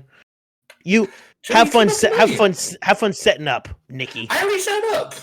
And he turns around and walks away. You get a distinct feeling that Joe will remember this. Hey, Joe. Say hi to your mom, but fuck you. The camera cuts to Joe on a phone, texting. He has like an old, what were those like? Not a Sidekick, but something like a Sidekick phone. BlackBerry? No, it was like, maybe it was a Sidekick. Nokia? Yeah, it's like a really old, shitty phone, and he's texting, and it's just P. Greg, and he says, "We need another way in." I'm gonna tick this clock up by another. Right now, the countdown is at 2 of 4. We're about halfway through. Look at this pacing; it's perfect. Yeah, Sally, and how does the abandoned lot communicate to Nikki about this at all? I think Yeah, I think that the abandoned lot doesn't like talking to people that often with like through their minds, just Mhm. like mainly to like intimidate or get things out of people. But I think this is a situation where once Sally is like cooled off, which might be like a few minutes, then Sally would end up jumping on one of the tables and just like looking directly at Nikki Bean You and want some chicken saying, wings? "What was that? You want some chicken wings, Sally? You want some? I got some chicken wings here. You know, Nikki Bean, that man is bad news." Nikki has a cup of water. They look in it. And they drink it, and they're like, "Nah, it's water." They turn away. I'm not the cup of water. I'm No, I was talking to checking to see you. if I was drinking yet. Uh, you know. You're a good guy, Nikki Bean. Sometimes I hear your, do they call it podcast? No, it's radio. Your Yeah, I'm radio hoping to show. pivot. You do a good job.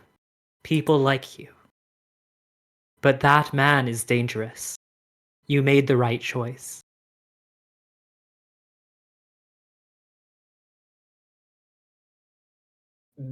Nikki goes to the bathroom.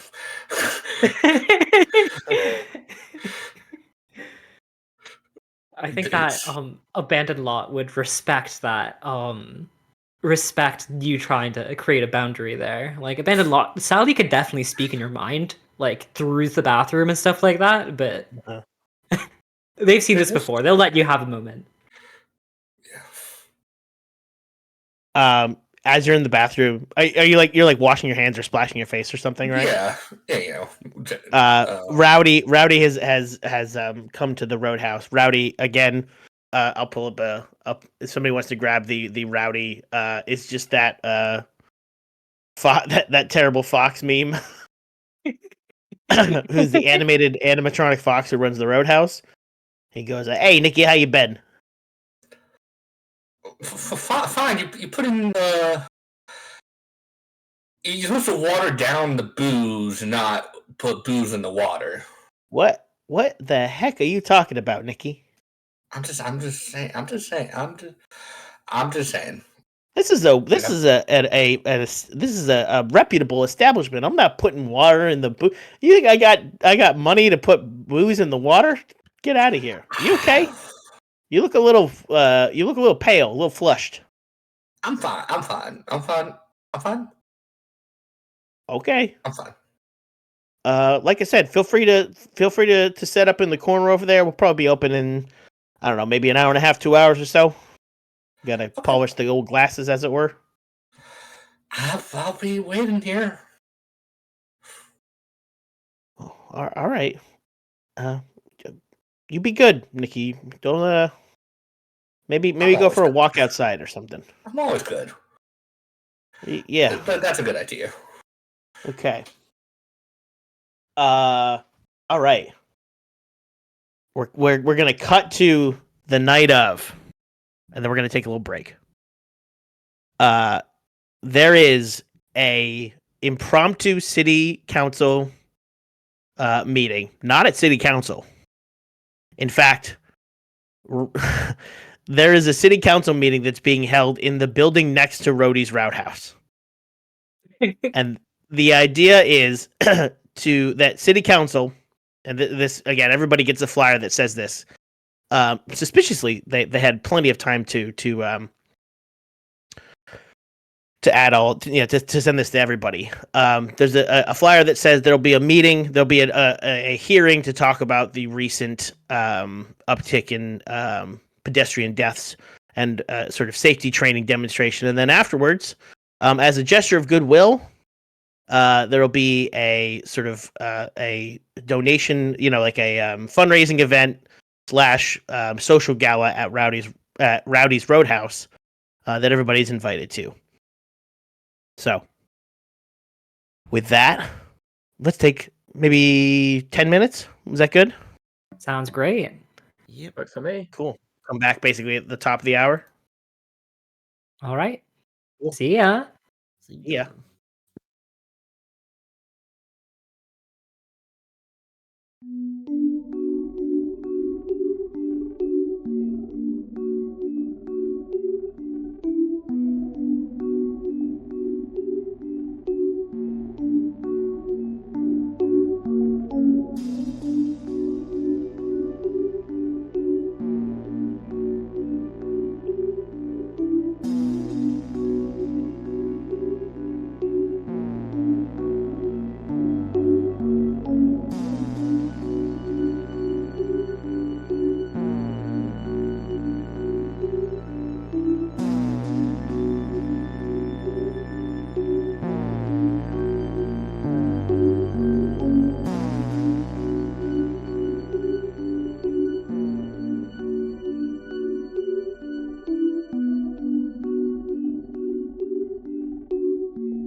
All right, welcome back, everybody, to our game of Absurdia. Again, if you're just joining the chat, if you're just joining the stream, or you just need another reminder, we are raising money for medical aid for Palestinians with our 72-hour live stream of tabletop role-playing games with Roll Plus Bond's 5th anniversary charity stream. During the break, we just wanted to shout out Polter Zeitgeist for a £25 donation. Thank you, Polter. That's very kind of you. Also, I didn't say this at the beginning at the top of the session, but we do also have merch for the first time, which is really exciting. That link, what is that link? It's bonfire. It's bonfire.com/RB5. Two different shirts with a really, really great design from one of our fellow members in the Roll Plus Bond community. Really, really great. And again, that also is raising money for the National Network of Abortion Funds. So that's really exciting. So grab one of those if you can, if you so choose. And yeah, please donate. We're almost at our goal. We're about 300 pounds. I don't know what that translates to in dollars, but we're almost 300 pounds away from our new stretch goal of 3,000 pounds. So really, really exciting. So yeah, feel free to go to that link, the Tiltify link, and please donate. With all that said, it is the night of our combined city council meeting held in the it's like an old school that is abandoned, that they've sort of retrofitted to be that's a very specific point that I have in mind. But if anybody's ever been to Philadelphia, there's a building there called the Bach Building. It was an old school that has now been transformed into a like skyline bar, a restaurant, and then all of the sort of ground floor and second floor are all like small bakeries and artisan shops and things like that. And so that's one of these schools, and they've taken over the gym in this abandoned school. And basically everybody that you can imagine is in town here, from town, is here at this sort of impromptu town hall meeting. So yeah, you know, all five of you are here. I don't know if where you all choose to sit in this town hall meeting. But the lead counselor, who I actually haven't given a name to, does anyone have a good counselor name? Stefani Jones. Stefani Jones, great. Is what's Stefani's pronouns? She, they. She, they. Stefani is sort of. I was gonna say that she hits a gavel. I don't actually know if that's how that works. But anyway, she gets everybody's attention and says, before I do that, where's everybody sitting? What's everybody's vibe in this room? I would say that the general vibe in here is pretty tense. Everybody's a little unsure as to why they're all here and what's going on.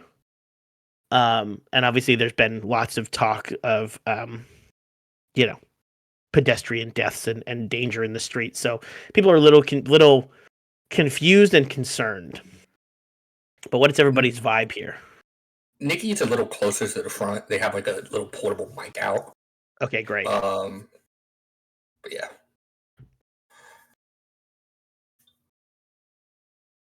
A bunch of wives are spread around the room and have probably activated actually a bunch of the community to come here, which we'll come back to that in a moment.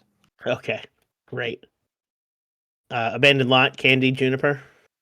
I feel like Candy, we might be skipping over something, but I think Candy perhaps is increasingly suspicious of this pastor Greg fellow, because his business card seems to have some sort of link with these cars that try to eat me.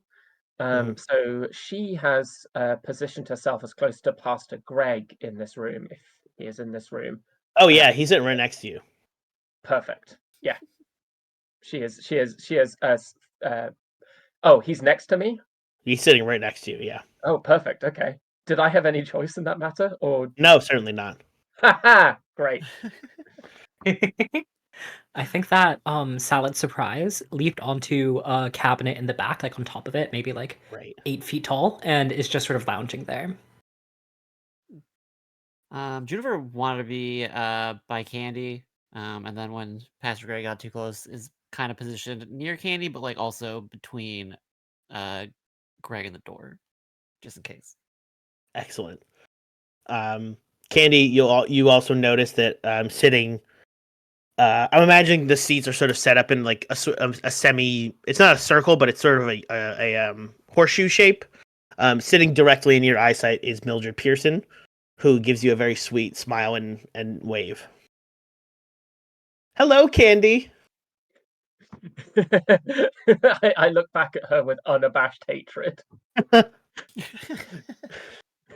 I, I smile with gritted teeth, and hello, Mildred. How are you Mildred, doing? Mildred whispers to her friend next to me. That's my best friend, Candy. Candy whispers to Pastor Greg, "That is the worst woman I have ever met." Women supporting women, so great. Yeah, yes. How are you doing, Candy? You haven't introduced yourself. He just knows what your name is. Doing fine. I wanted to have a quick word with you about one of your about some vehicles you might be associated with. We got so many vehicles down at the shop. You can come anytime. I We've got SUVs, trucks, mid-sized sedans, I whatever you had need. I had a specific question about some vehicles that speak and try to kill their occupants. You've got a crazy imagination. You should write movies. Hmm. Turn Juniper. Are you sitting behind them or in front of them? Behind. Okay. Head turns around, body completely still. Juniper, it's so good to see you. You haven't come down to the shop yet, though. I haven't. I've been busy, but we could talk. You got to come down soon. These deals are just going straight out the door. Amazing. Where's your cat friend? She's around. I don't. Cat's gonna cat. Cat's gonna cat. I'm gonna put that on a shirt. Mhm. I also want to be very clear. I keep doing this laugh. This person has completely dead eyes. As our good friend Anna always likes to say, a smile that does not reach their eyes. Completely dead. Nikki, as you're sort of setting up your microphone, the city council. Oh gosh, what was the name? Stefani Stefani Jones, I believe. Jones. Miss Jones, sort of, Councilwoman Jones, makes her way up to the front and says, Nikki, so good to see you. How are you doing? Yeah, I'm holding up.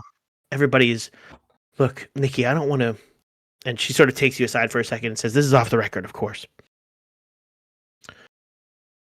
Okay. I'm going to be looking to you for help here. We might be sharing some information that people may not necessarily. They may not be open to receiving that information, and I think people like you, they sort of flock to you. If you can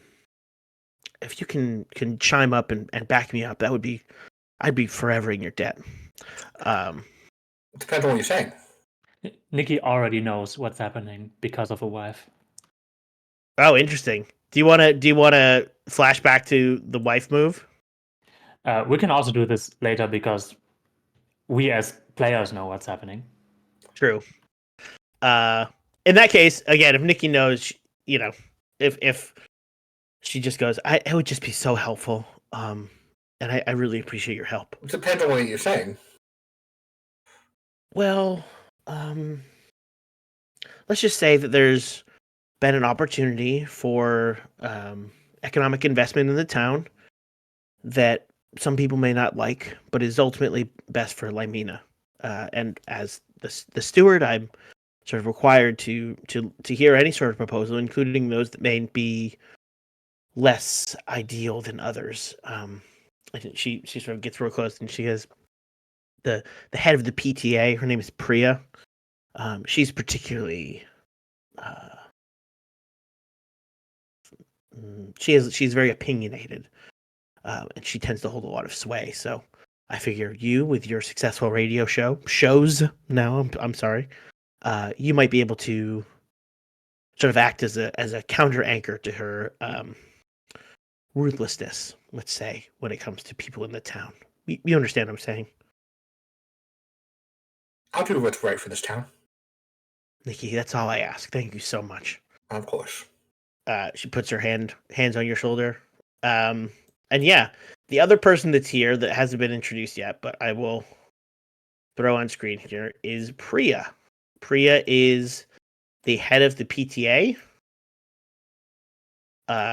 She face casted her as Shore Agdashlu, I believe her name is. I'm sorry if I mispronounced her name. She's probably best known for The Expanse, but she's been in a lot of things. She's the liaison to the PTA, to the parents, and she's just holding court. She is very, very popular here, and is thanking everybody and smiling and doing all of that. So, Miss Jones sort of gets everybody's attention and sort of gestures to the room and says, "Thank you all for coming today. As I'm sure you've heard, there's been an uptick recently in pedestrian deaths here in Limina, and wanted to address that and also sort of address the rumors in town about an economic investment that's been coming forward that I personally think is a great opportunity. But I'd like to hear from you all, sort of hear your thoughts. Obviously, this is a democratic town," and she giggles at that. "And I want to make sure everybody has their voices heard, as it were. With that, I'd like to introduce one of our guests here tonight to sort of tell you a little bit about a proposal that we're hoping to come up." And Pastor Greg gets up and stands up and goes to the front of the room. Pastor Greg says, "Hello, thank you, Miss Jones, for your lovely introduction. For those of you who don't know me, my name is Pastor Greg. I have an opportunity that I think will delight and will really allow for economic prosperity in Limina. Now, I'm not from around here, but I can see this is a thriving, excellent community that really just needs an extra investment to really get it to that next place." He clicks a pointer, what's the word I'm looking for? You know, like when you give a PowerPoint presentation, you have that little button that clicks through the slides. Also, there wasn't a PowerPoint presentation a moment ago, and now there just is up on the screen. They just appeared. And Pastor Greg says, can anybody here tell me what the number one most lucrative investment in our community is?" He clicks a slide. "Housing." There's a picture, like a really bad picture of a house, and then he clicks the next slide, and there's just an X to the house, and he says, "No." "Restaurants?" "No." Can anybody guess? And I'll leave that to any of you if any of you want to speak up. Baby back ribs. Bakeries? Is it bakeries? Bakeries are a subset. Also, while you're doing that, he has slides that say baby back ribs X, bakeries X. When that opportunity comes up, when they notice, Cozy Wife from the back just says, "Fantasy novels with female protagonist who figures out that she is actually the heir of a dragon." Handsome sportscasters. Close. Again, as you say that, it comes up. It just says like girl boss fantasy novels, and he says no. Each other?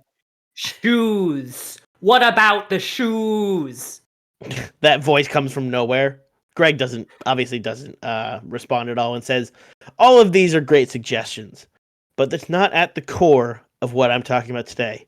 Why today I'm talking about," and he clicks, and there's just a picture of a giant car sales lot. And he says, Did you know? Also, I'm going to say out of character, Jake. This is a real thing. Did you know that the Ford company no longer sells anything that isn't an SUV or a truck? Click. Did you know that over 150 million Americans every year buy brand new cars? Click. The used car industry has been blowing up in the last few years as people are trying to pinch their pennies and save money. Click. Here's what I'm offering to the excellent community of Limina. Click. I represent an interested party that, of course, I can't name right now, that is interested in building a factory for cars. And he clicks, and there's I don't know if any of you have ever been to a town hall when somebody's doing a pitch like this, but there's always like some designer did, you know, like a mock-up that looks sort of real but sort of not. It's very clearly like computer animated. And it's a factory on the edge of town, a car factory. And he says, we anticipate this will bring lots of jobs. We anticipate that this will put Limina on the map as the destination for businesses to go to if they want to build new cars. And hey, nothing says quality like made in America. And then he pauses and waits for claps that don't come. And says, so that's the proposal. We're building a factory, a car factory on the edge of town. Any questions? Smile. No, nothing in the eyes. From the images of this car factory, what does it look like it's made out of? It's made out of like black steel.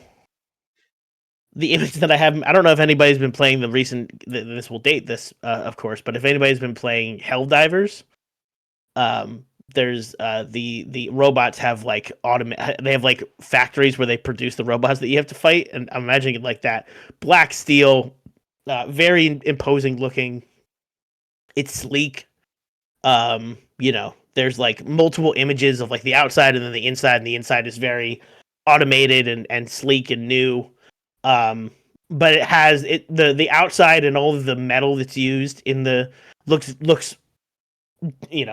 a lot like that the sort of otherworldly black goo vile substance that the cars are made out of. Well, at least it's a metal. True. Candy raises a hand for a question. Yes, Miss Lane. Stands.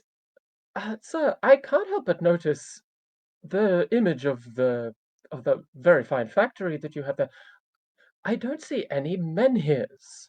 Surely you're aware of Council Ordinance 3504040404 040404 that stipulates that all new Limena buildings must have installed in the lobby or entranceway a menhir, henge, megalith, or other standing stone structure to ensure the end of the world does not occur as a result of any new buildings.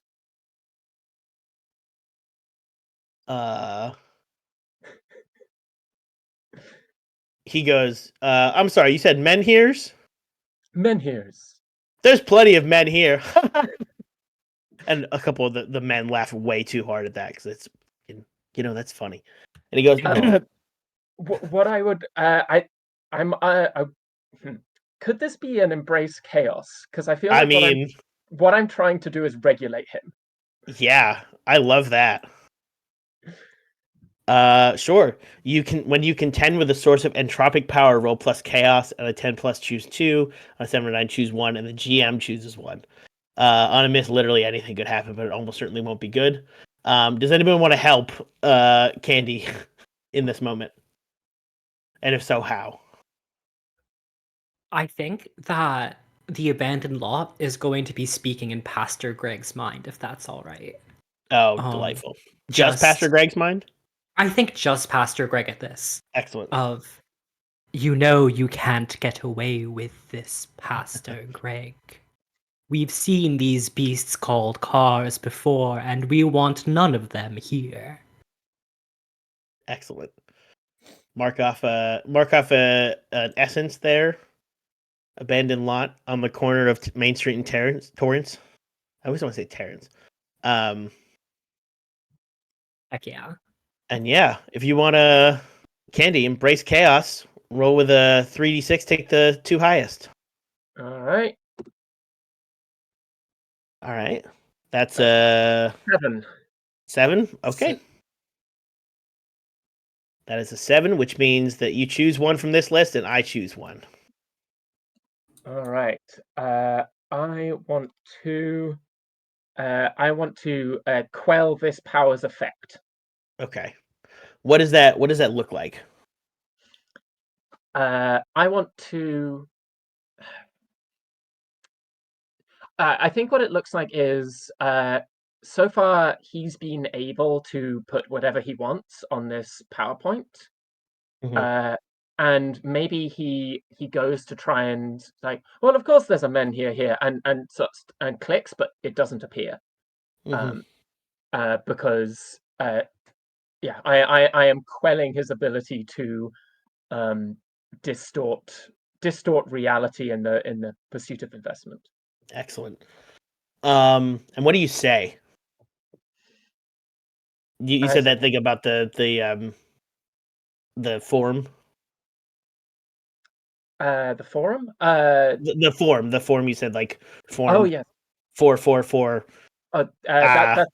That's the ordinance. Okay. Yeah, that the ordinance states. But that's a good point. I say, you know, men here can, of course, be very easily obtained if you just submit Form 36C to the office of Megalith Men Here's Standing Stones, etc., etc., etc.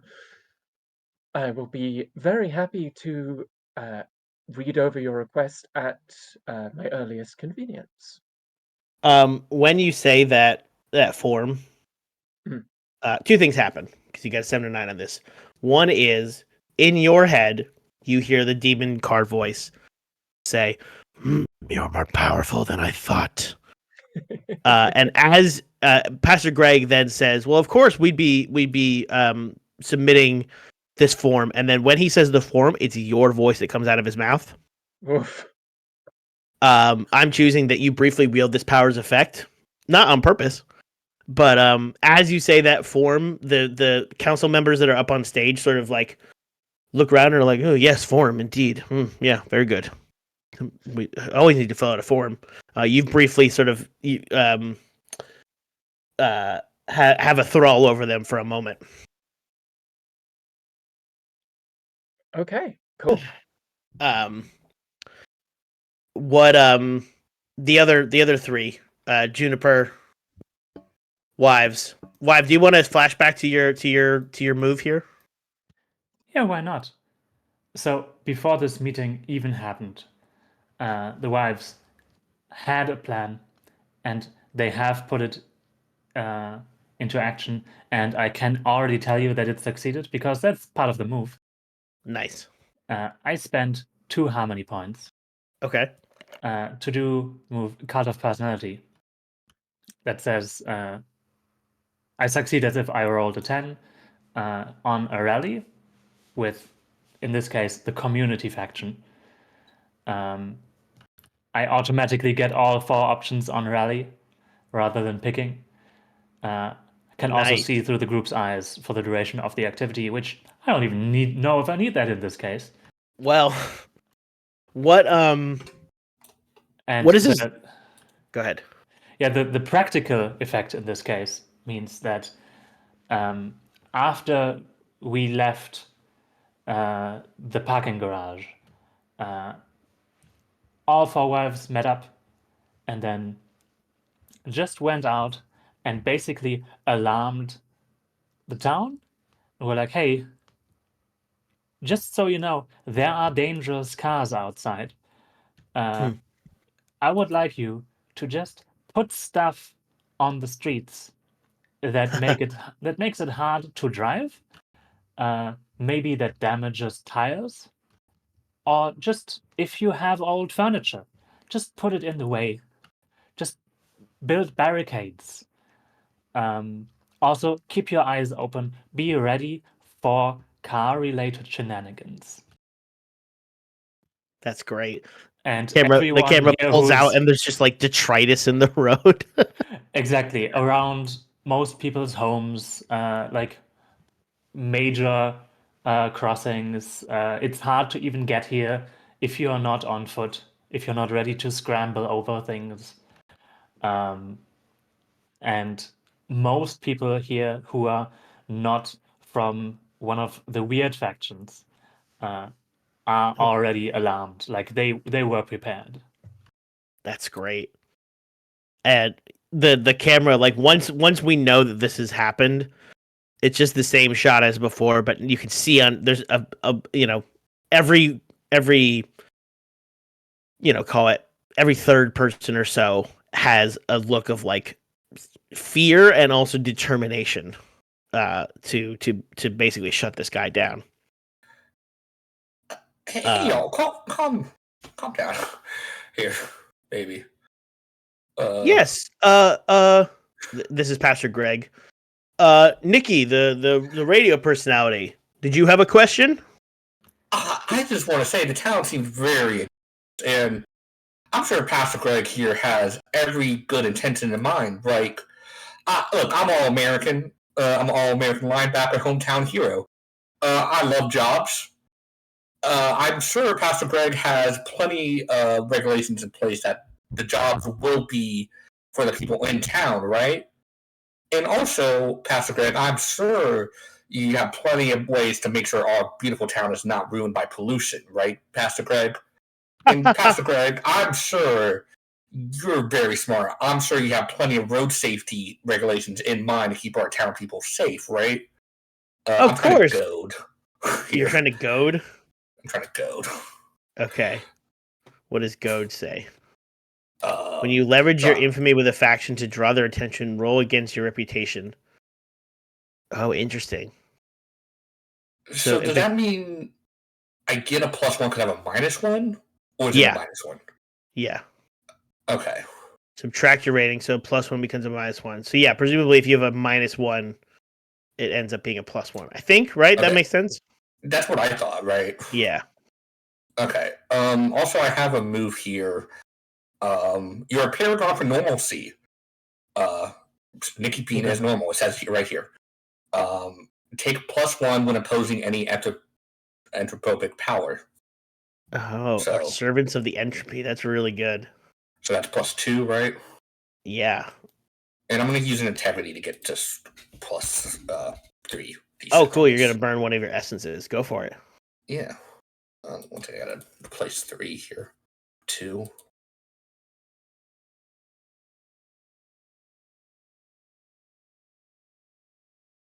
Dang, okay. That's 9. No, that's a 10 plus 2 is 12.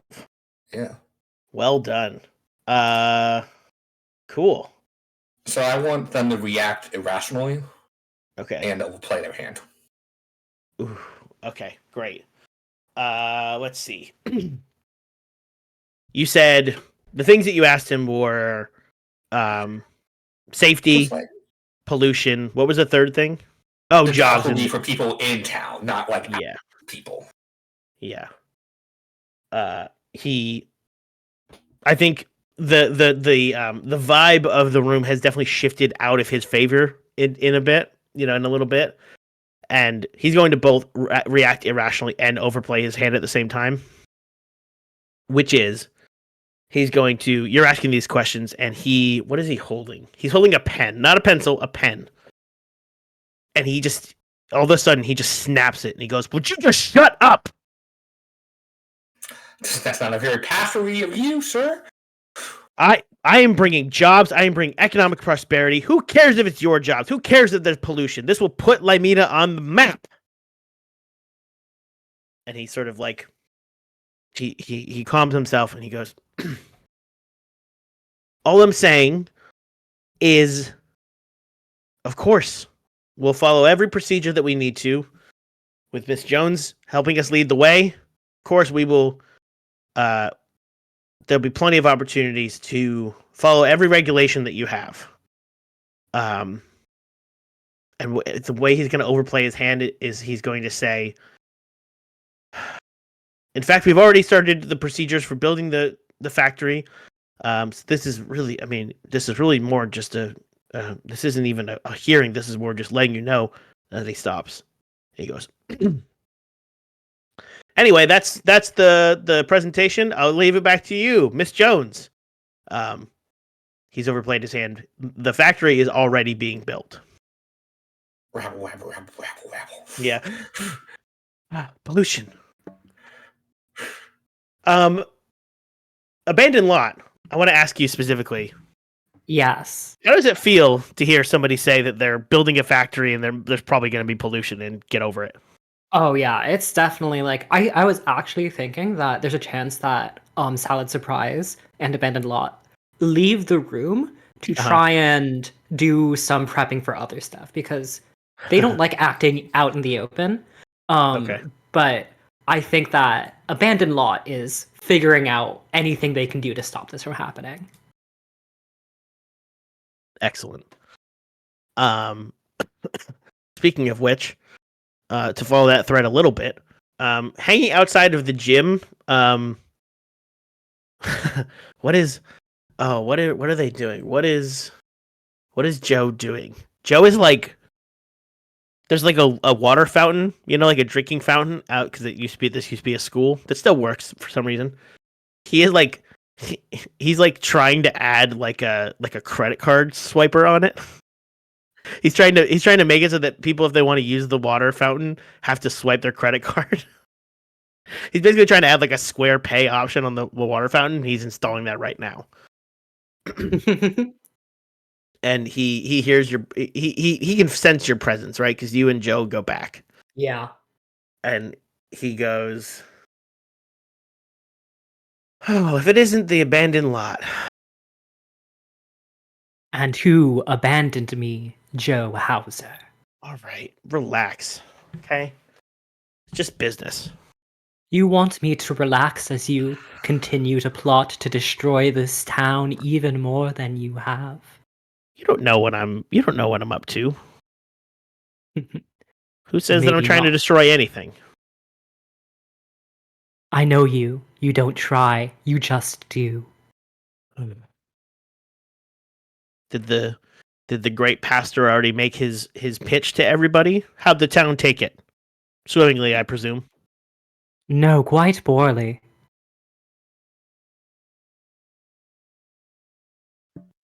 You ever get into investing? I am an abandoned lot. I don't have need for money. I am just a piece of land. He's rolling his eyes this whole time. Well, I'm a person who needs to pay rent and eat food, and I invest a lot of money into this. So if you don't mind me, I'm gonna be on my way. Sounds like this isn't going that well, and now it's time for Plan B. So great to see you, but I'm gonna be going now. And he starts to turn around. I think I'm just gonna follow him. Excellent. Okay. Yeah, you follow him down a corridor. He opens a locker, like a kid's, like a school locker. Right. And steps into it and disappears. Oh crap. I feel like the abandoned lot would probably try and follow into the locker. So this might be a terrible idea. I mean, it sure is a terrible idea, but yeah, if you follow him, you open the locker, you step through, and you step out of another locker inside of the car factory. Aw, hell. Clunk, cars being made. Again, the Star Wars Episode 2, the droid factory vibe here. By the way, it looks nothing like the pictures. This is like bleak and industrial and fire. It's like real bad in here. All right, it Um, always is. Yeah.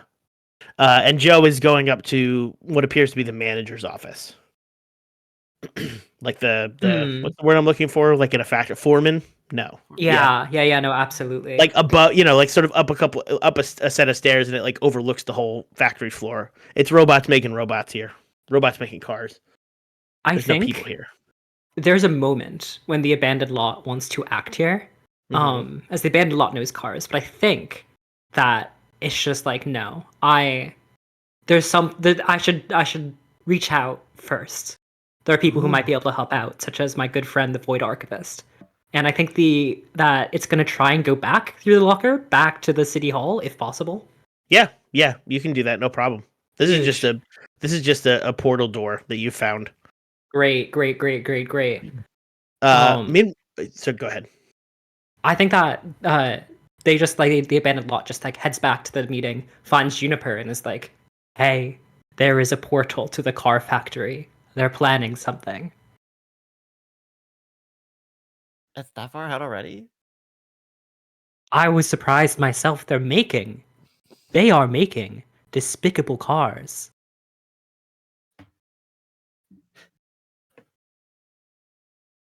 Okay. Um, is the portal close? Yes, quite. I I can't do this on my own.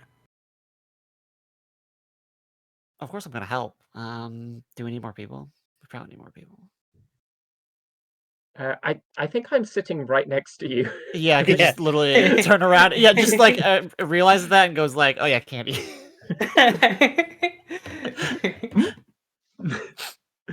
Yes.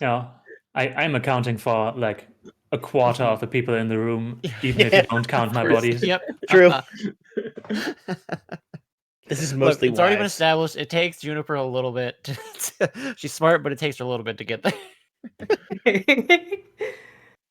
Um, yeah. Um, it seems like this factory's already getting through, according to the ban a lot.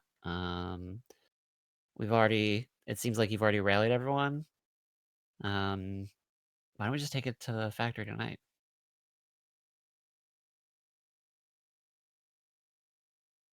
Sounds good.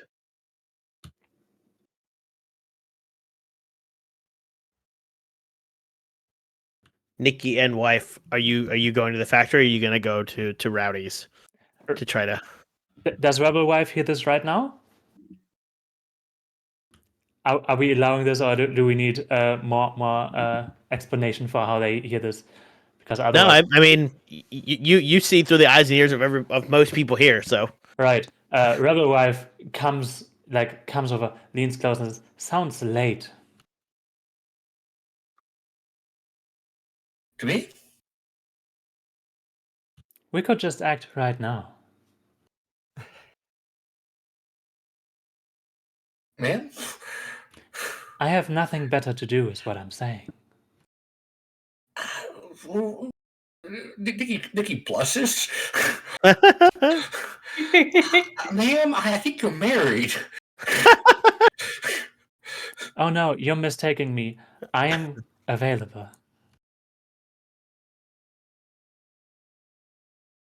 Ma'am? It's a nickname for me. And she winks, and she gets up. There's snacks here, right? If not, she has one. yeah, I think ideally this isn't a move. She just wants to like smear something on Greg in passing before leaving. yeah, that's fine. You can do that. And then organizes as many community members as possible to follow, which might be a separate rally, probably. Yeah, I think so. Let's quickly check. To go to the factory. Yeah. Yeah, that's definitely going to be a rally. Yeah, that is a regular rally, which I'm using a normal roll for.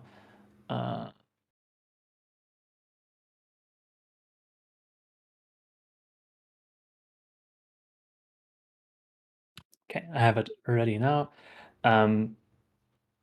this this involves the man is for a moment distracted, and then all the wives just like talk to all the people who were pre-rallied, with the information, all the regular community members who are around, just saying, hey, we're heading out, we have something new to do, and we'll see how this goes. This is without the plus. 8 plus 2. 8 It's a plus 10. 2 is a 10. You can choose 3 of these options. They say on a hit, they will follow the general spirit of your request, and you owe them a debt. On 10 plus, choose 3. On a 7 or 9, choose 2. So choose 2 of these options. Or no, 10. Yeah. You got 3. Yeah, we're picking. I pick the debt, and they do what I ask. They bring extra resources, and they won't back down. Excellent. So you will have to owe them a debt in return, but all the other ones are fine. Yeah. Okay. Oh, what is the community? Yeah. Okay. They have strength in numbers. Yeah. And abundant supplies. How are you communicating this? What do you say? Or like what do people, what's the method of communication for people? I mean, they're already here, so this is mostly just like whispering to each other right now. And for now, they're trying to be calm about it, to not alert the people in suits. But the information that is given is get ready for a pitchfork kind of situation. Yeah. There's one member of the community who used to work at this school, who knows that, like, who sort of like, is talking to Yoga Mom wife, and sort of nods her head and says, "I know exactly what to do." Takes a couple of people with her, goes to the storeroom, like of the kitchen, and or not the kitchen, the like the big janitorial closet, and grabs like mops and brooms and means of weapons, handheld weapons, improvised things, like basically plunders this school for resources, and there's again, you have the ear, you've convinced, call it 15 or 20 people here who are sort of at your who you've rallied behind you. Some of them are also wives who are just not part of this player character. Yeah, exactly. At this point, the meeting has kind of ended. It kind of fizzled out as it became clear that Pastor Greg maybe going to have to go with Plan B here.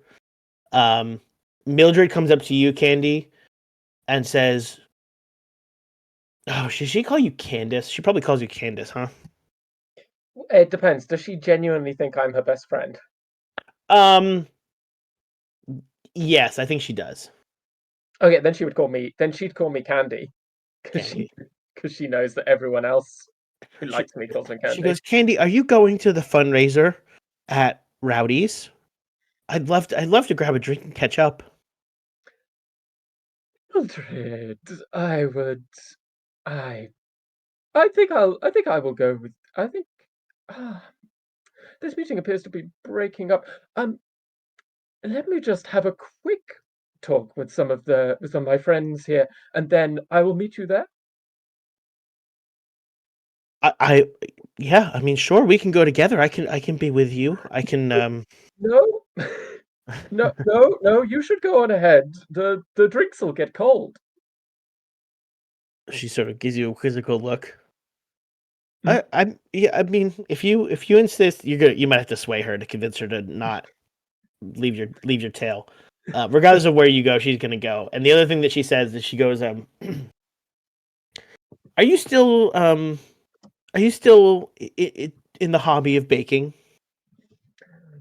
Well, hobby, calling. Yeah, your little hobby. Are you still doing that? I I am. Oh, how delightful. Mm, it is. It is a constant delight. Hmm. I will see you later, Mildred. Uh, yeah, are you gonna try to? You could also try to hoodwink here. You could try to mislead her by saying that you'll end up you'll see her later, if you Oh, want to, or if you want to. Yeah, yeah, absolutely. Oh, I do. Yes, I absolutely want to hoodwink her. That sounds because you great. are lying to her. Yes, yeah. Presumably, you're not actually gonna go catch up at the bar with her later.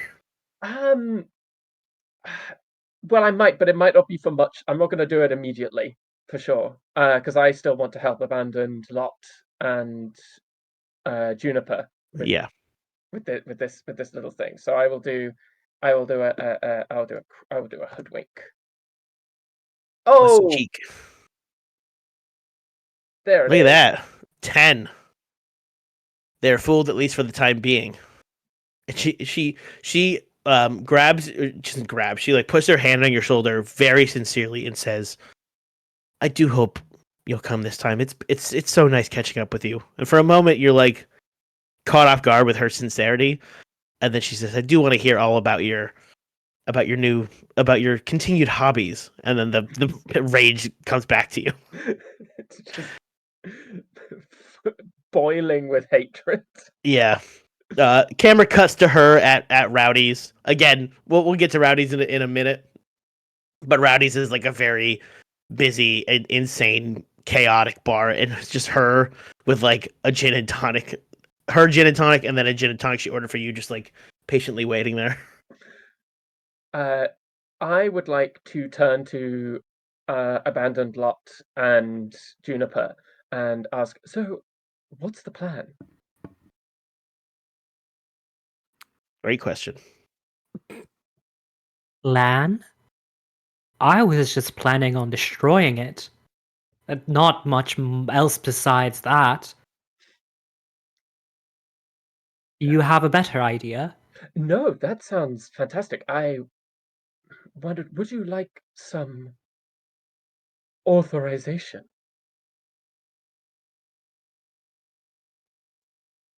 I have never been authorized before. You've never seen a cat blush, but This is like. it's very tender.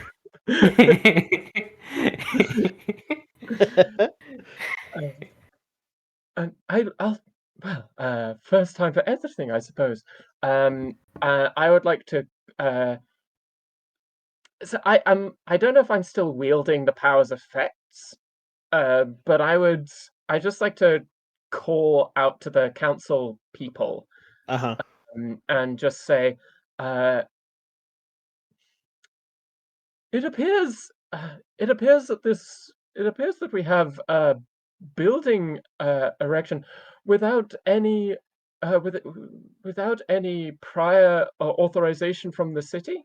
I don't believe that area is zoned for commercial construction. I would like to authorize an impromptu vigilante demolition squad, please.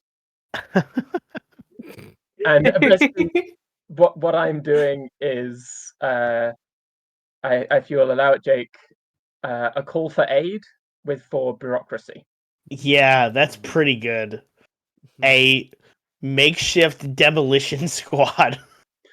Basically, what I envision is that I'm just I'm authorizing the movement of community that's already happening, but I'm Right. yeah. Right. Yeah, no, I love that. That's great. All right. Um, that Again, you can spend your essence to get 3d6 on this if you want, or somebody can help you. Oh yeah, no, I'll do that 100%. Makes sense. Yeah, that'd be great. All right, that's 3d6 plus yeah, and roll with that faction. So it's 3d6 plus 1. Oh boy. Ooh, that's a 2 and a 3 is 5 plus 1 is 6. Damn it. Okay. On a miss, they can't or won't provide the aid you seek. Oh. It's not Jones. It's Jones's like not handler. What's the word I'm looking for? Like basically like another council, like the junior council person opens their mouth and like an otherworldly voice comes out of their mouth that definitely isn't theirs. That is like what was the term you used? It was something about demolition team. Yeah, but I think what I said was impromptu vigilante demolition squad. Impromptu vigilante demolition squad. The Shots voice are in production. the voice says any requests for impromptu vigilante demolition squads need to be filled out with form 26A-B which filling out that form requires 1 week of constant writing. So unfortunately, your request is denied. Candy looks stricken. Thought she Candy thought that she could always ask the bureaucracy for what they need, but sometimes. Nikki, how are you dealing with everybody kind of getting up in arms at this moment, which is what the counselor specifically asked you not to let happen? I said I would do what's best for my town. That's true. Good point. Fair enough. I did not think this would lead to community action in this way, but yeah, I'm just gonna follow people. I got my little mic out. I'm gonna follow the people. Right. You're going where the people go. I'm gonna go where the people go. Can you hear the people sing? You've been invited to join. Also, like you were part of the Whisper Network. True. I'm not gonna hold a pitchfork, but I'll be there. Nikki's like, I'm not into all that stuff. I'm into that stuff, but someone needs a microphone. I got a microphone. I got. True. Yeah, you can capture it. Okay. I love the idea of everybody of Sally, the abandoned lot, leading everybody to one to a portal to the factory that is just one locker wide. Opens it and just like a stream of people start pouring into it. Yeah. Cut to everybody's in this factory. There is loud chunking noises. And I think when more than 4 people come in, an alarm starts to go off. I am taking this countdown clock because time is passing to 3 out of 4. It's not on our map, right? No, it's on the character. It's up near the character sheets. The countdown. No, I meant the factory. Oh no, it's not. It's the factory would be it's not on the map, but it would be near the auto center, like out on the. Let me quickly zoom in on the auto center because it was very funny to edit that. Yeah. Doesn't it just say cars? It's really good. Yes, this is an edited Honda sales place where Oh, this is so good. I made the most generic. So That's good. probably this on the right. Okay. The alarm goes off. There's a voice. That's not quite as deep and gravelly as the demon car voice, but is definitely something close to it that says alert, intruders are here. Alert, intruders. And the automated arms that are sort of creating these cars stop, and they all point in your direction. What do you do?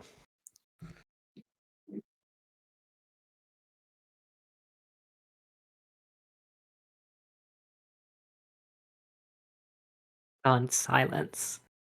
I don't know. Does Abandoned Lot have moves for this kind of? Abandoned Lot had an idea. If it was going to try and destroy this on its own, is that Abandoned Lot used to be a gas station and is very familiar with cars. Mm. So we've established Abandoned Lot has some psychic powers. Jake, would I be able to embrace chaos and briefly control some of the cars that have recently gotten minted out of this factory? Oh, you can sure try. Please. All right. Plus chaos. I want to help. Please. Sorry, to be clear, you want to take over the cars that have been made but are still in the factory? Yes. Okay. Yeah. Plus chaos. 3d6. Did I hear someone was helping or nah? I Yeah, believe Juniper's Juniper. helping. Yeah. Heck yeah. All right. Let's see how this goes. Oh, boy. That's your strength. As a 1 and a 5 plus 2 is 8, I believe. Yeah.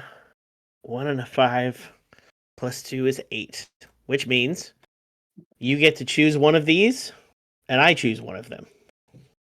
The one I'm choosing is definitely you briefly wield this power's effect of being able to go vroom vroom. Excellent. What's your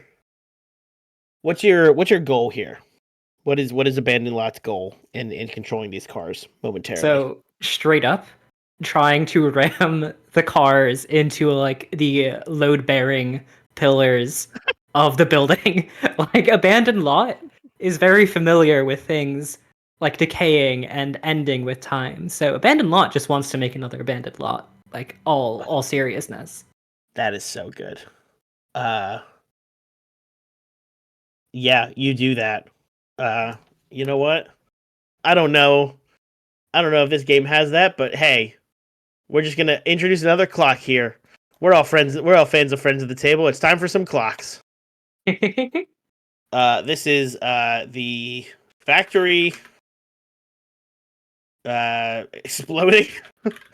I'm gonna call that 1 out of 4, and I think that ticks it. That ticks it twice. I think you've done a good job of that. I will say, as a layup to you, Jake, on a Yes. 7 to 9, I choose one of the options, and you also choose one of the options from here. Sure do. Oh, it looks like it's negative. Some of these are negative, some of these could be positive, but Mm-hmm. feel free to throw in complications however you like, GM. Well, of course. What I'm going to say is that you inflict 1 harm on a nearby target. Yeah, that makes sense. Who gets hit?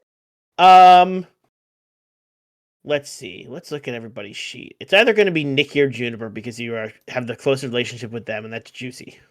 I think it's fun. I'm okay with taking harm. Yeah, I think one of these cars. I think Nikki is trying to get. Do you have a video camera too, or is it just an audio thing? Just audio. That's so much funnier. That you're trying to get close to one of the cars to get the audio, and yeah, one of the cars just hits you into one of these walls. Mark a harm. Okay. That is, we don't specify what the harm is, but this would be the equivalent of a twisted ankle or something. Yeah, banged up. Right, yeah. Yeah. Something like that. It doesn't full on hit you because that would probably kill you because these cars are dangerous. But it definitely hits you into a pillar, and you gain some harm. And at this at the cars, being controlled momentarily, they're not being controlled anymore. Because that only do it for a brief period of time. And what ends up happening is you hear Joe over the intercom saying, Abandoned Lot, I knew you were coming, and you probably should have known this was going to be me. And he hits a big red button on his on the control panel, and one of the cars that's closest like a fucking transformer starts to stand up on 2 legs like a bear. What do you do? Of course, that's so good. Oh my god. And I was gonna say something and then I need to remember if it's actually has been claimed by fucked up right wing people. Are you Googling it? Yeah. Okay. Bingo card update. Yeah, the car just goes blood and oil. exhaust, fire exhaust coming out of the tailpipe. The underside of the car is just like is dirty and it's bad. It's bad, everybody. There's now a fucked up car bear lumbering towards you. Do you want to take just a 5-minute break? Yeah, all Take a right. quick bio break. Sure. Yeah, I can do that. Cool. Meet at 5 after. Mhm. Cool.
right, and we are back on our break. And while we were playing, we got a few donations, which is really great. Just shout those out really quick.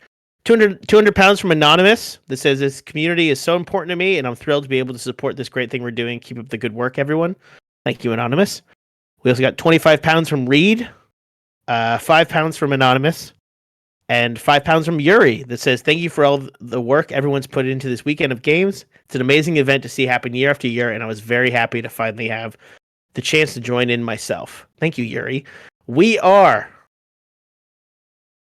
what is that, 15? Like, not more than that. We're like 50 pounds away from our donation goal. So maybe we can cross the line as we see our wild main characters deal with this now very scary situation where there is a giant terrifying demon car who sort of looks like a bear. Also, just wanted to shout out, now that I realized that I didn't say this, all of our character artwork here was very, very nicely and I think very greatly done by Science Bird. So thank you. Look at all these great character designs, including Abandoned Lot, which I was surprised you were able to. I was impressed by that art. Yeah. I was incredibly impressed. That is the most original one. The others are mostly more or less traced from photos. Still very, very good work, and thank you again for helping set up the Miro board. I really appreciate it. Okay, so the 5 of you, as well as 10 to 15 members of the community, let's call it 15, are standing in front of what I would describe as a nightmare. This is scary even to you all who are live in a world like this. If only because it is, 6,000 pounds of metal and hatred. What do you do? Well, I am in charge of more than a small gang. Nice. And I feel like it is time to make use of that, because when else? Okay. What are you gonna do? Oops, I moved around. It's mostly a question of if this should be dealing damage to the thing or just completely surrounding it and causing chaos. Does anyone else feel like dealing damage to this later? Raise your hand now, if so. Otherwise, I will. Raise your virtual hand. Okay. I imagine that by having 15 people, this will give me some kind of advantage that you can decide, Jake. I think so, yeah. I think you just 3d6 take the highest two. I think that's fair. Yeah. Then this is just a moment when, let's say, Cozy Wife is the one who says, I feel like I have had enough with these mother hacking cars in this mother hacking town. Oh. People, get your angle grinders. Oh, that's so And good. Not everyone has one, but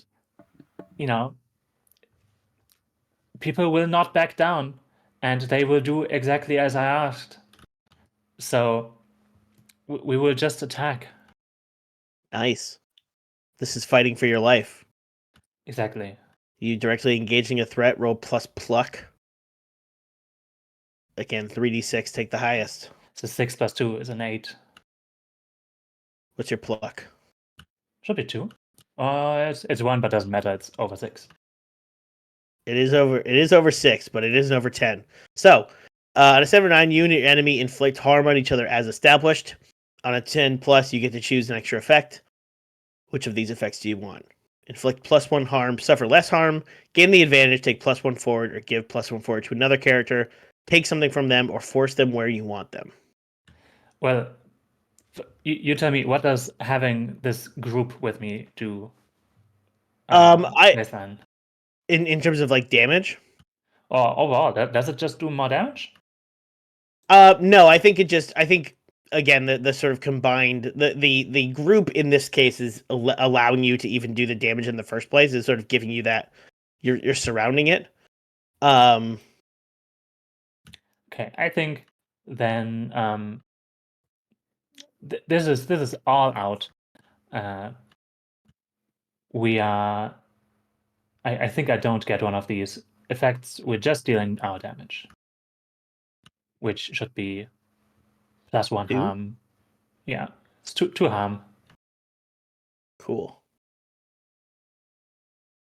Oh, you get to choose an extra effect on +10. Yeah. So yeah. This is the wives and the community members. Again, you said ankle grinders. There's some people just throwing like a cup of orange juice onto onto a particular computerized part of the demon beast. There's some people that just sort of like, have a baseball bat. They're just denting the sides of it. So you do 2 damage. It is also going to do 2 damage to you and the community. Or 2 harm rather, as so 3 people get sort of knocked. Again, I'm thinking about this very much like a bear, and it sort of swipes. It swipes one of its wheels and knocks a few people backwards. Those people are injured, but because you're sort of like working through these people, you also get 2 harm. Yeah, this works against the Zeitgeist's weakness against spread an area. Mm-hmm. Cool. Anybody else? Now that the car has been successfully damaged, here I'll put that on screen as well. I got something, but I'm kind of. It's more like setting up someone, maybe. Go for it. This is a swearer code. I want to. Yeah. No, it's probably a code. I just want to. I think Nikki stands up. I think Nikki stands on the car that's not moving. It says, "Joe, you fucking snake, get down here right now and stop this crazy contraption." Joe, no one in this town likes you, Joe. To me. Go ahead. Every Sunday, I wake up early, rise, crack of dawn, Joe. Crack of dawn, Joe. I pick up my grandma. I pick up Mrs. Everstein, and you know who I pick up, Joe? I pick up your grandma. He says he hasn't seen you in months, Joe. What are you doing, Joe? What are you doing? This to me sounds like a sway. You offer an NPC a convincing reason to do something. The convincing reason is, you suck, and we're gonna stop you one way or another. What's disappointing you, Joe? Yeah. Every Sunday he says, "Oh, if I had a good grandson like you, Dickie Bean, damn, my Lord." But no, Joe. I love that. I will use integrity on this to get a 3d6. Yeah. This is not Joe's not like that, right? I cannot say that word. Entropy forces. Oh, yeah, no. He's no. Business. Joe's a member of the underbelly. Okay. But this would be plus cheek anyway, because this is an individual person rather than like a group of people. Oh yeah. All right. That's a 10. Okay. 5 + 4 is 9, + 1 is 10. All right. 10 plus, they'll do it for the reason you gave them. On a 7 or 9, they'll do it, but the GM chooses from one below. Yeah, this works. The mention of his grandmother makes Joe kind of like pause for a second. He's like, Mima? Yes, Mima. What? You talk to Mima? Every Sunday, Joe. What? You haven't gone to church in how long? It's been a while. They kicked me out. I stole some of the. What's the thing where you give, like, you tithe when they pass the collection plate? They kicked me out because I drilled a hole in the bottom of the collection plate and stole some stuff. It's a metal plate, Joe. I'll talk to Pastor Jeff. It's fine, Joe. It's fine. Show up to the barbecue. We got a potluck on Sunday. And your grandma misses you, Joe. He starts to his lip starts to quiver a little bit. And he's like, I do miss my grandma. Abandoned lot. You're seeing this person who has fucked you over so badly just turned into this like pathetic little worm. I've always known him as a pathetic worm. And he goes, okay, fine, fine, okay.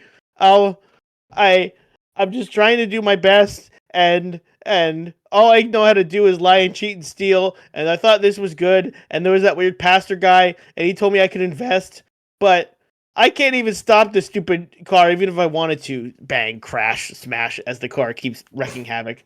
I can't even control it if I wanted to. Okay, so like, lay off. You can try to stop. Okay, Joe, you can do something. He's being Until- truthful. He can't actually stop this. Okay. If you can't stop the car, help us stop the factory producing more of them. We'll deal with the single car. Okay, fine. Hi, Juniper. Sorry, I know a lot of people. Okay. Uh-huh. And yeah, he sort of points to like the equivalent of like the boiler room, basically. That's like a separate. And he's like, we have to go down there and hit a couple buttons. And it, like he's crying now, and he's like just a real worm. And he's like, you know how like in movies that you need like 2 keys to turn like a device? It's one of those situations. So I need one of you to come and help me. I'll come. Joe, I'll come. Okay. Thanks.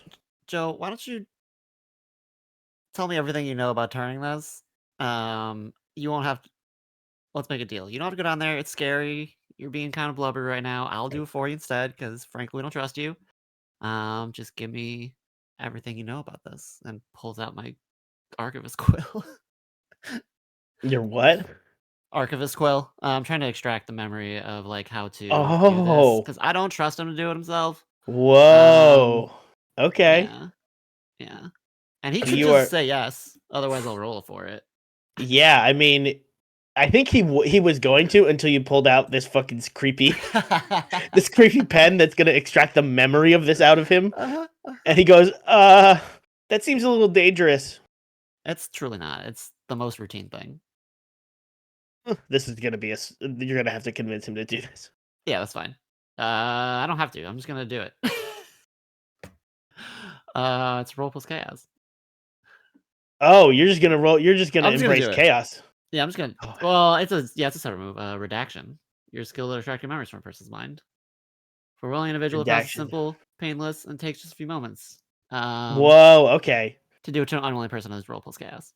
Nice. On a 10+, you succeed, and the target has no recollection of the event. On a 7-9, things get messy. Choose 2 from the list below. On a miss, you are unable to secure the memory. Mark 1 reverie and be prepared for retribution. Nice. Yeah. I specifically want the the turn off, but anything I can get about this factory, from this. Yeah. Would be swell. Yeah.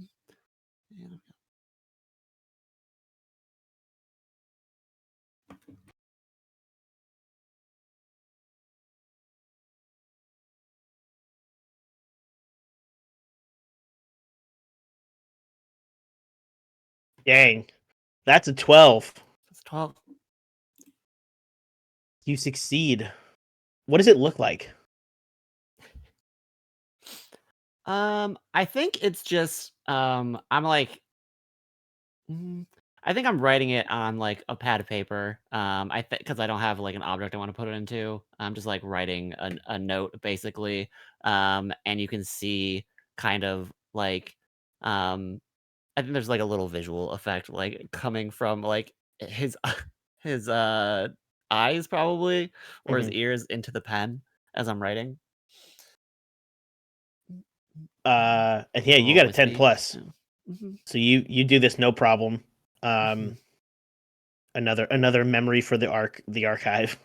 And he doesn't remember I did it. That's fantastic. That's great. Yeah, which is again one of the things we haven't gotten into, obviously, because this is just a one shot, but presume if we were going to play this for longer, you can refresh your essence, which is the thing you spend for extra dice by doing particular things, and in your case, it's delivered a treasured memory to the archive, which is really good. Yep. Yeah. So he wasn't being totally truthful not because he was lying, but because he doesn't really know what's down there. And what is, again, you see, you get this memory, you get this information out of him, and what you see is him and Pastor, like a memory of him and Pastor Greg going downstairs and turning the keys together to this door. And inside this door is what I can only describe as like a have you seen it's the Westworld. One of the things in Westworld was just like there's a big supercomputer that's just like a big sphere. Yeah, season 3. Yeah, that's basically what you find, what you see in this memory, and what is down there. It is the heart of the economy is downstairs. I'm actually very sorry. I know this. It's called Rehoboam. Of course it is. We're cursed with this knowledge. So you can tell that the way to stop this is to do something to the heart of the economy downstairs. It sounded like Juniper and Nikki were going down there. Yeah. Yeah.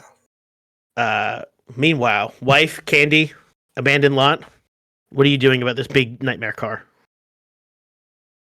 I mean, is there something else that can be done about this? I don't want to just commit.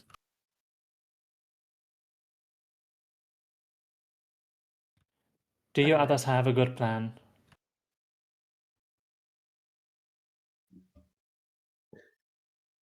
I don't think Abandoned Lot does. Abandoned Lot is not the best at making plans.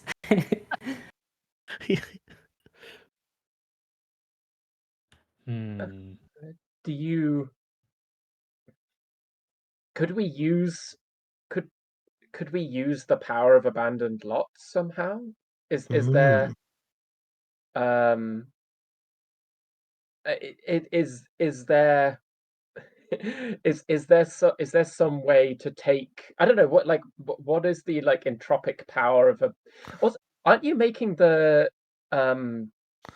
place blow up? Yeah, you sure are. Could we Yeah, like that. advance that somehow? Speaking of which, Aren't time has we passed doing that a in the little bit. basement? Yeah, no, you're stopping the production in the basement. Yeah. Oh yeah. You can destroy the building all you want, but the cars will still keep being produced downstairs. The heart's down there. Oh, is there? Okay, so hold it. There's a big sort of machine cranking out cars still, right? Sort of, yeah. It's again, Juniper gets this from sort of the memory from Joe. There's like, imagine, if you will, the factory is like the body producing the cars, and the heart is the one that keeps it, is like the engine that keeps it going. So you can destroy the factory, and eventually there'll be another. You can destroy the physical factory, but eventually there'll be another one. But if you defeat the heart with the power of communism or whatever. I mean, I could use some red tape. I will say too, again, this is. I mean, it's a scary nightmare car, but it is still just a car. So you could try to lure it. You could sort of like matador it into like a smelting machine or something, or you could like lure it into a place where it could be injured by another one of the big pieces of machinery or something. Maybe it's sort of just concerned. Its main concern is trying to just hurt the people here. It doesn't really have any other goal besides that. Yeah, maybe I should just is this, let me say, your skin or face fear lured to make a bad move? Yeah. Possibly with the help of someone else.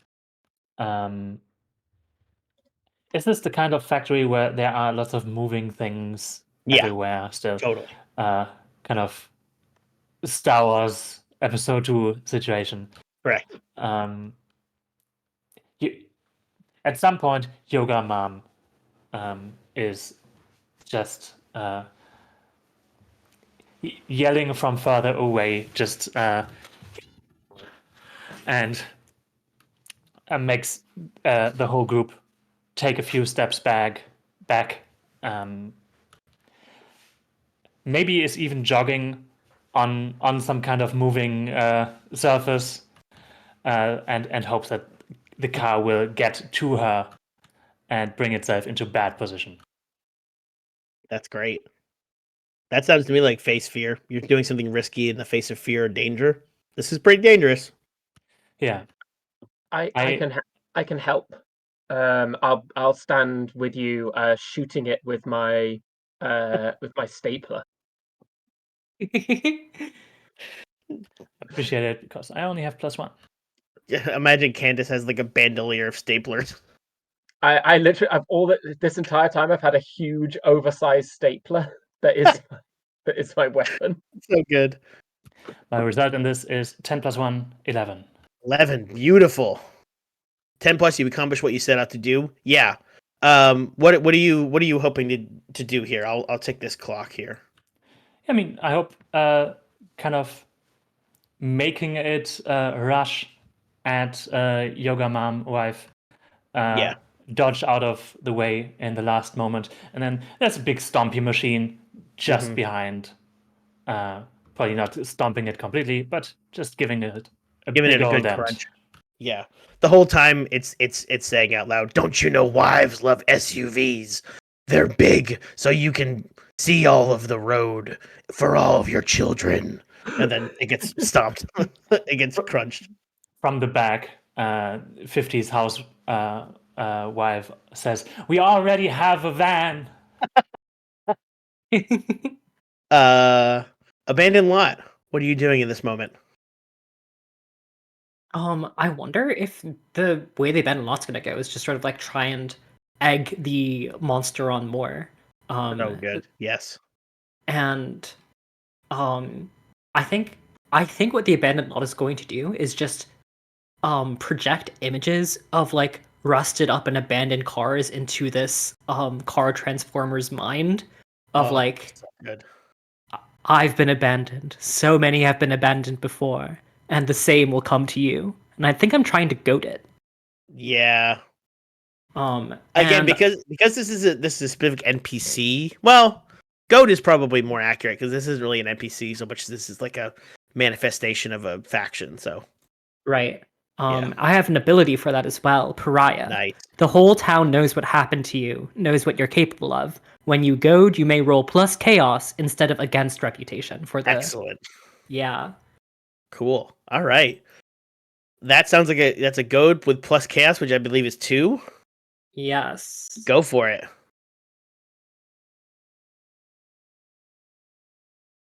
That is a 10. It's a 10. Yes. You get 2 of these options. Okay. I think when you show images of decay and rust, it goes, "No, I'm new. I'm the 2024 what do we call it? Spookaroo.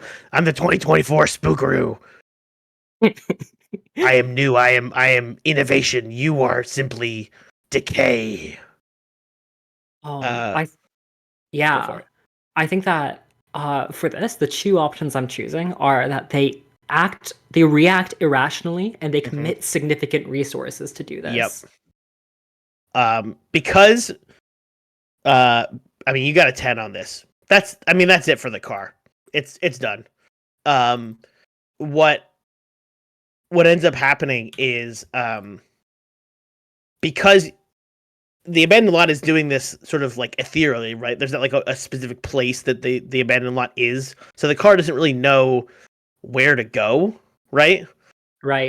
And so it's just like again, the idea of decaying is like it's a brand new car. This is like, this is the equivalent of like, is it synthetic oil?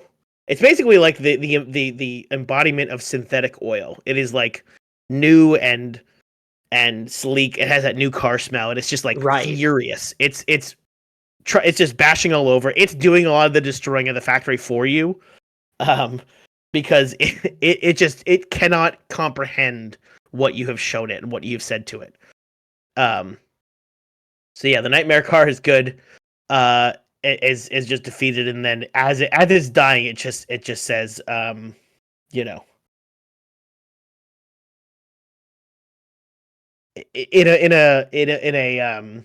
a legitimately like kind of scared moment, it says to you, Abandoned Lot, will I actually decay? We all must. And then it's just a pile of metal. Juniper and Nikki, you've made your way down to the basement, down to the boiler room, as it were. You've gotten the 2 keys from Joe. Inside there is a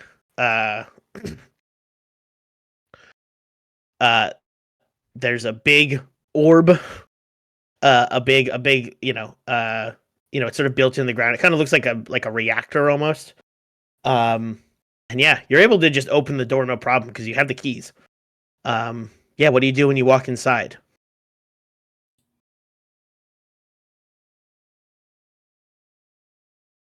I mean, it's like an off switch. I'll tell you that the feeling that you get when you walk inside, if you've ever been to what are they called? A timeshare presentation, that's what this feels like. Oh. It's gross. It's like an office building? Yeah, it's like the feeling of walking into an office building that you don't know. It's like a weird liminal space. And you hear Pastor Greg's voice. Hello, Juniper. Hello, Nikki. I see you've come to destroy me. Presumably that's what you're doing. We're just be coming to say hi. Didn't want to crawl all the way back. Mm-hmm. I was just gonna push the off switch. There's no off switch, Nikki. The economy is circular. It's ever growing. It's like you know how the universe is constantly expanding? It's like that. I didn't know that actually.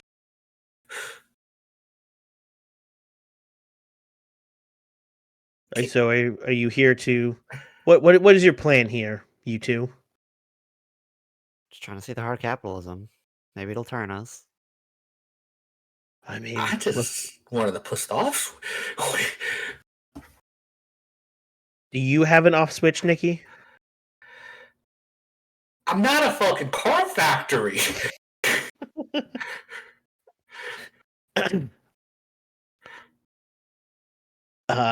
Yeah, you how do you all try to destroy this or do something to it? Or are you just going to leave it alone, because you can do that too? No, I mean looking for places to put keys. I'll look cool. around in this gross area. Yeah, give me. I think this is facing fear. This is, again, it's not going to be hard to find. It's just this is a really intimidating thing. Yeah. I think this is face fear plus pluck. If anybody wants to, if you whoever wants to roll, you can help each other. I'll help. I mean, how's your pluck? Negative. I'll roll then. Nikki's a little more plucky. That seems fair. Mm-hmm. Okay, so I get another die, right? Because yep. So 3d6. Oh wait, is this entropy? Oh, he's very much entropic. Yes. Then give me. I got a +2 here.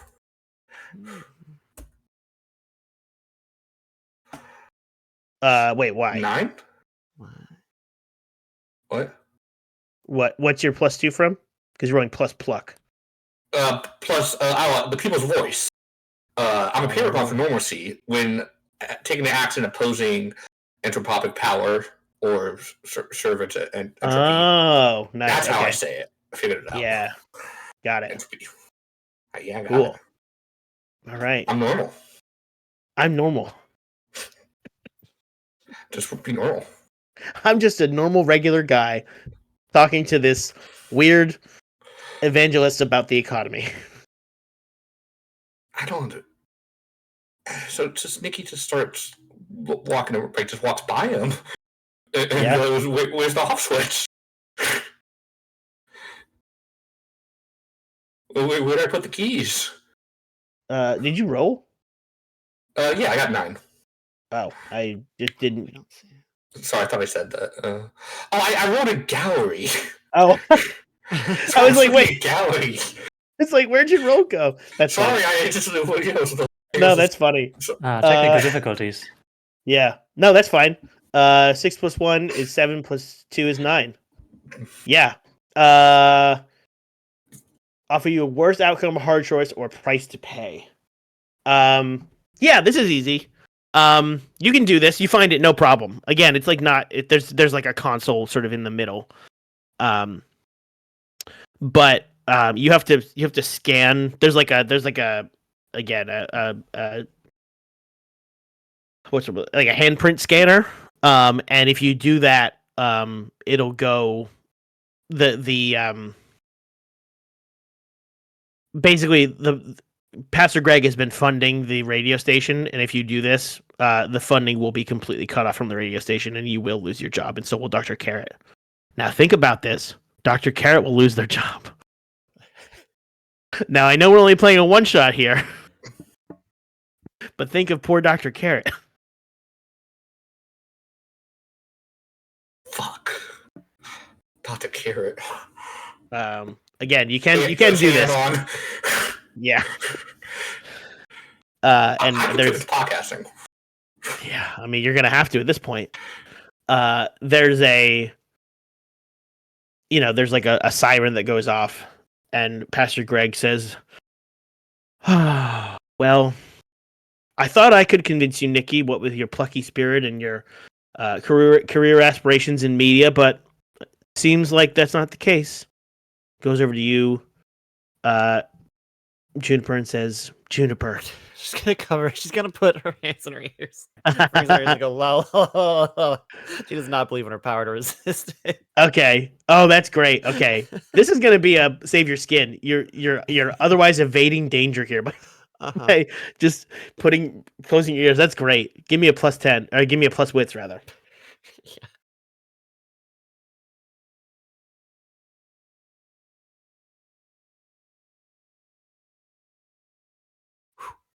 Oof. 7, we got there. That's a 7. Okay. A 7 now, you can choose to escape or not, but there will be a price to pay if you do. What's the price I can get you to pay here? Typical capitalist. Yeah, I mean, what's more capitalist than collecting memories, right? Oh, fuck. Yeah, I think first of all, go ahead and mark one of your essences. Again, we're sort of at the end of the session, so it doesn't really quite matter, but mark an essence here as Pastor Greg's voice gets in your head and says, there are other options that I can embed myself in the archive. Yes. I don't necessarily need to do it with you, but you'll be hearing from me, Juniper, somewhere in the archive. The hard choice I'm giving you here is that you can do this to basically avoid harm in this circumstance from him inflicting the terrors of capitalism on you. But as a result, the archive will have an infestation of Pastor Greg and the economy. You can also not take that and just take some harm if you'd like to. Yeah, Juniper won't accept that part for sure. Excellent. Yeah. Okay. Take 2 harm as you get a flash of images of when Pastor Greg realizes this is not going to happen. He instead floods your mind with, and I'm not going to get into it because it's pretty gruesome, but all of the people that the cars have killed. It's brutal and gross and bad, and it gives you 2 harm because that's unsettling and bad to hear. Oh, good. I have a new answer to my character creation question of what I'm trying to forget. Yeah, good point. What are you trying to forget? This. Mhm. Okay. Oh, thank you, Science Bird, for presumably that was you to update Pastor Greg to the sphere. Yeah, on air editing. Yeah, so with that, the factory is collapsing. The wives are trying to escort people out of the building. The car has been broken. The car has been broken down and beaten. You all have successfully defeated the factory for now. And as a little vignette of what you're all doing now, there's a big party at Rowdy's Roadhouse. Everybody's dancing, having a good time. The threat of violent capitalism has been defeated for now. Yeah, Candy, how does your conversation with do you have a conversation with Mildred, and how does it go? What does Mildred? Candy is feeling is glad that this all worked out, but the fact that she was abandoned by the bureaucracy, that they didn't help her in her need, has shaken her a bit. So she does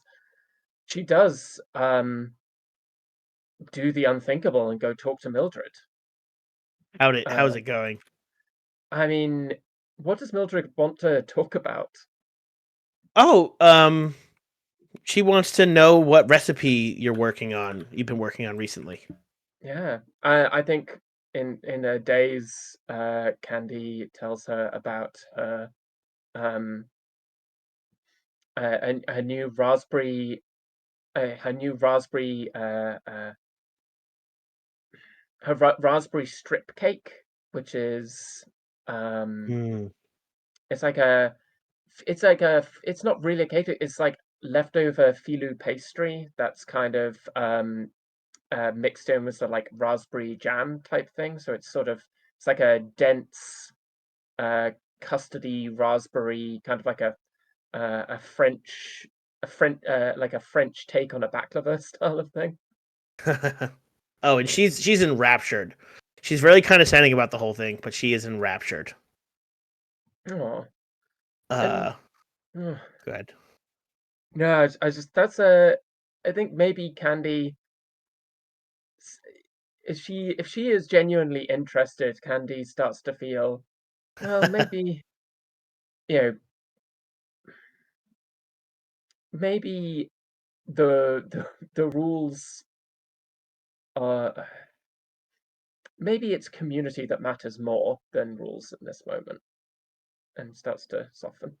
Oh, the friends who made along the way. The I have people you just hate slightly less. I've just found out that we have hit 3,000 pounds. Yeah. Yay! Woo! Let's go. Woo. That is incredible.